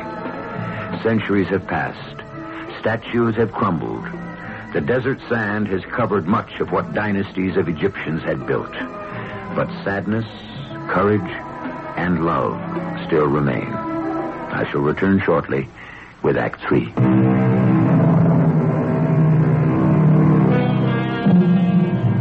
The Egyptian word for stone markers on which ancient history is written is stele. I'll paraphrase 2 stele found in Amarna. And there was sadness in the temples of the gods and goddesses, from the Elephantine to the Delta marshes. Queen Nefertiti was kept a prisoner. She made no appearances among her people. The Pharaoh Akhenaten led the court of Amarna in singing hymns to Aten, to which I shall add, they sang hymns while enemies cut off pieces of the land and Egypt bled away. I tried to wipe the sad memories of Megatotun from my mind, but the other day I came across some little sandals I had been making her of woven glass beads, the strap to look like a lotus flower. I had never finished them while my dear one was alive. But I did have one affection left in the world. Horenrath, commander of our armies. It was a blessed day when he returned to my life. So, this is where Queen Nefertiti lives. Where she is imprisoned. It is a big room. And up there, 5 steps up, I see the royal bed. I sleep there when I sleep. With the seal of the sun god on the ceiling. At the Pharaoh's insistence. And how is Akhenaten? He lives in a world of his own. But so do I. Behind the curtains next to the bed, I have our real gods. There's a plaster portrait I always loved. The famous head and shoulders of Queen Nefertiti in her royal blue headdress. Would you believe it? Tutmus the sculptor is still working on it. He's never satisfied. I should be satisfied to own such a portrait. Tutmus is the only one who hasn't deserted me. Akhenaten lets him come occasionally to work on it. That's why the plaster and the colors and the palette knife are on his stand. Oh, I see you still have my scarab. I wear it for luck.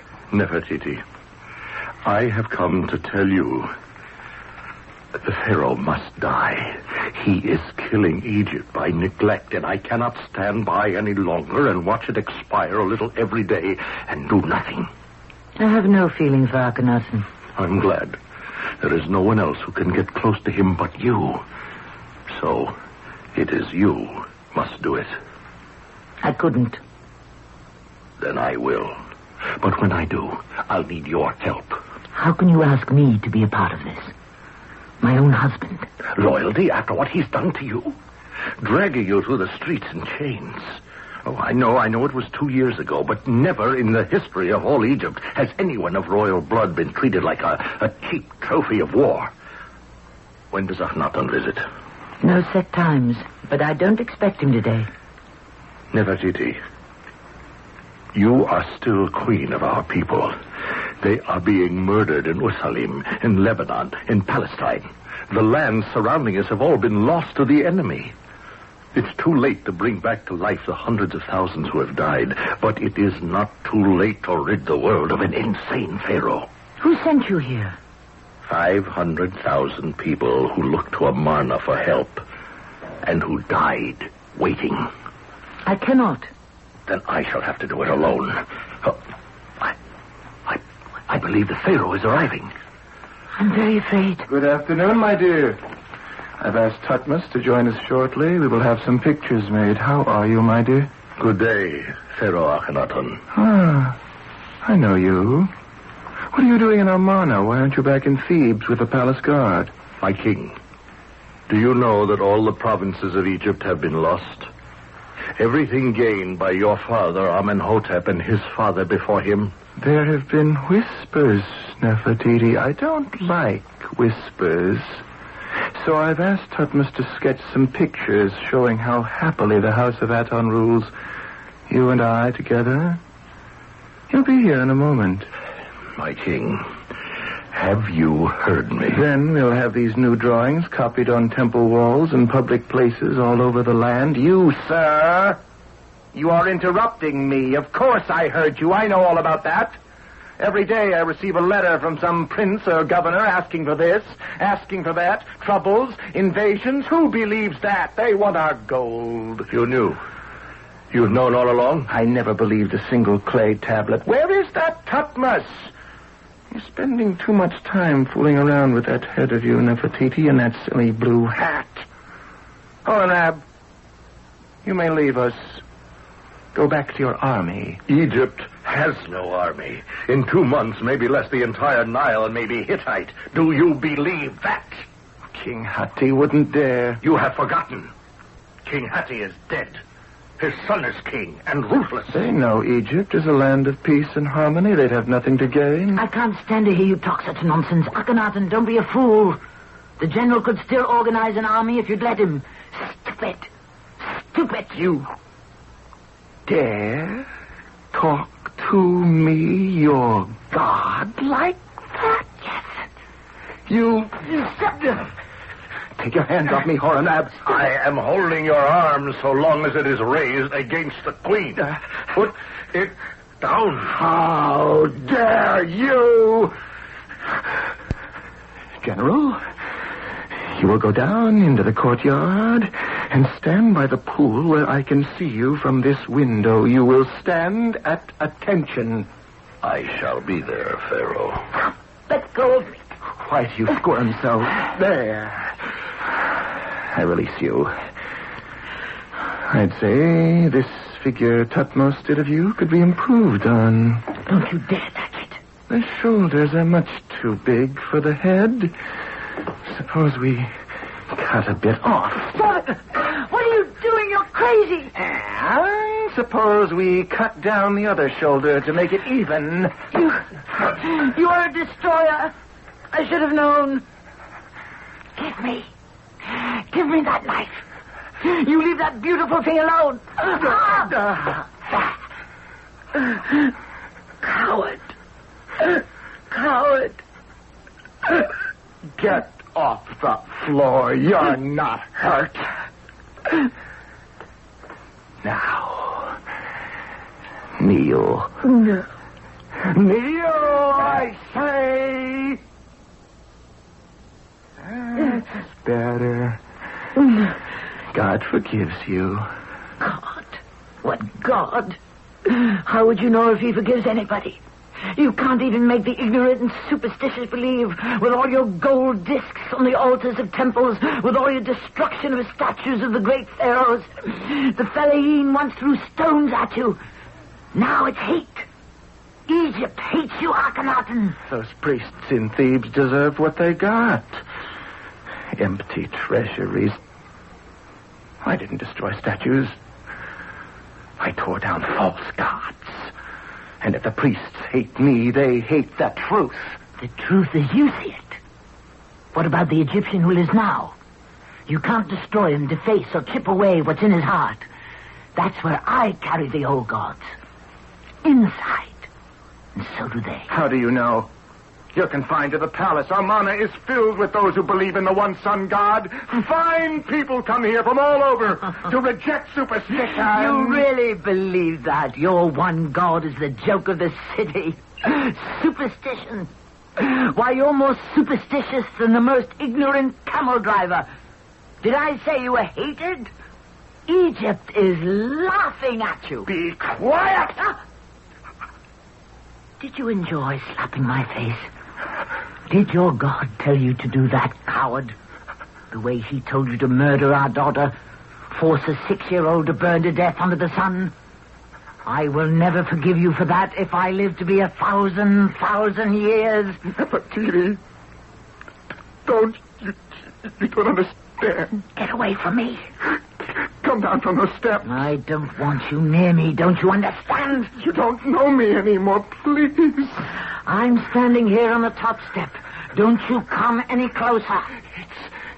It's your bed, dearest one. We are husband and wife. Stay where you are. Fear is written all over you. Enemies around you, enemies at home. What is your god Aten, the sun, done for Egypt? Have hidden behind this curtain? There. Oh! Look. There they are. My gods. Thoth, the standing baboon.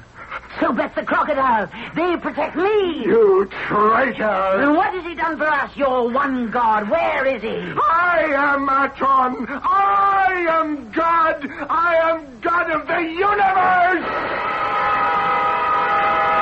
I didn't see the palette knife Akhenaten still held in his hand. He came up the steps towards me, trying to get at me. Somehow it caught in the curtain. He turned and stumbled down the steps.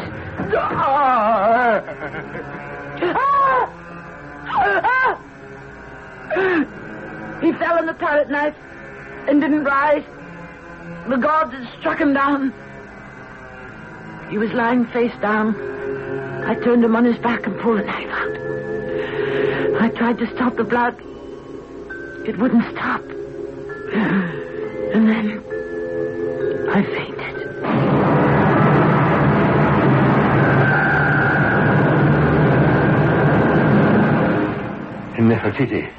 Nefertiti, are you all right? Are you all right now? Yes. I heard you cry out as I came in. I found his body and carried it outside. Here, let me wipe the blood from these steps. What? You had fainted. The Pharaoh breathes no more. No more. All is taken care of. In a few minutes, they will find the Pharaoh below with a strangled soldier beside him. I took the knife from you and put it in the soldier's hands. I will tell them I found the Pharaoh stabbed, killed, found his murderer, and avenged the death. The next moments were a nightmare. I began to shake with a chill that would not stop. Hornrab lifted me to my feet, and then he deliberately kissed me hard on the lips. I have never had such a sick feeling of revulsion in my entire life. I slapped him and beat my fists on him. And then he held me away from him. I was helpless and horrified. Egypt, in the hands of weaklings and women. But that will change.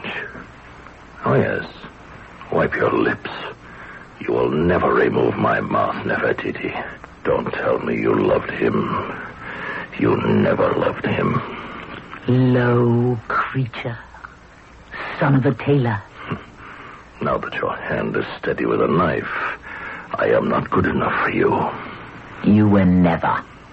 No. You threw yourself at me. You always have. Oh, thank you, Horemheb. I shall always wear your scarab. I could buy more women than you in a Nubian market for half the money. Keep the scarab in memory of what you will never have.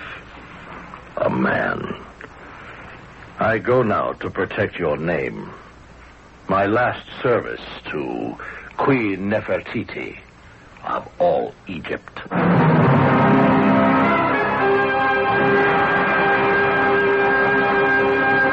And so I, Nefertiti, Queen of all Egypt, stood alone to rule my people. I had survived death. I had survived treachery. I had survived love. There will be many who come after who will say I was willful, headstrong, selfish, and perhaps even foolish. But none but the gods will know the strength and the love in my heart was for one deity alone. Egypt.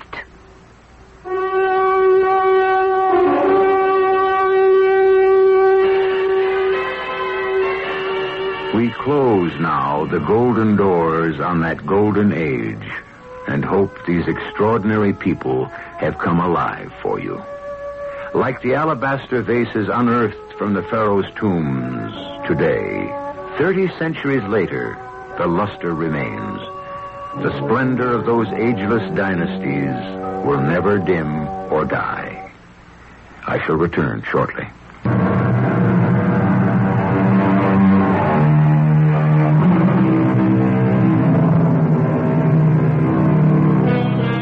Not often do we get the chance to dramatize a conflict of ideologies set against a blazing background of power and wealth. Were it not for the triumphant world tour of Egyptian artifacts, these ancients, like a cavalcade of Rip Van Winkles, might have gone on slumbering forever. True, there were always interested experts and students of Egypt, but today, this unusual land and life has awakened everyone. Our cast included Tammy Grimes, Russell Horton, Evie Juster, and Earl Hammond. The entire production was under the direction of Hyman Brown. And now, a preview of our next tale. I guess this was in the back of my mind ever since I first saw your face. What was? How would you like to be Mr. Leo Winters? Oh, no way. I'd like being Al Grissom. Don't you see how easy it would be to take his place? Yeah, fine, but what happens to him? Well, that's the problem, isn't it? Yeah, that's the problem. I thought maybe you could think of a way out. Yeah, I can, but I don't like it. Try it on me. No, I think you've already tried it on, and you like it. Maybe.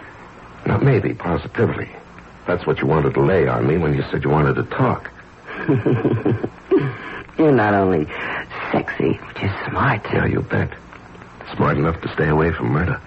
Well, who said anything about murder? I did, my lovely. I did. I said murder. This is E.G. Marshall inviting you to return to our Mystery Theater for another adventure in the macabre. Until next time, pleasant dreams.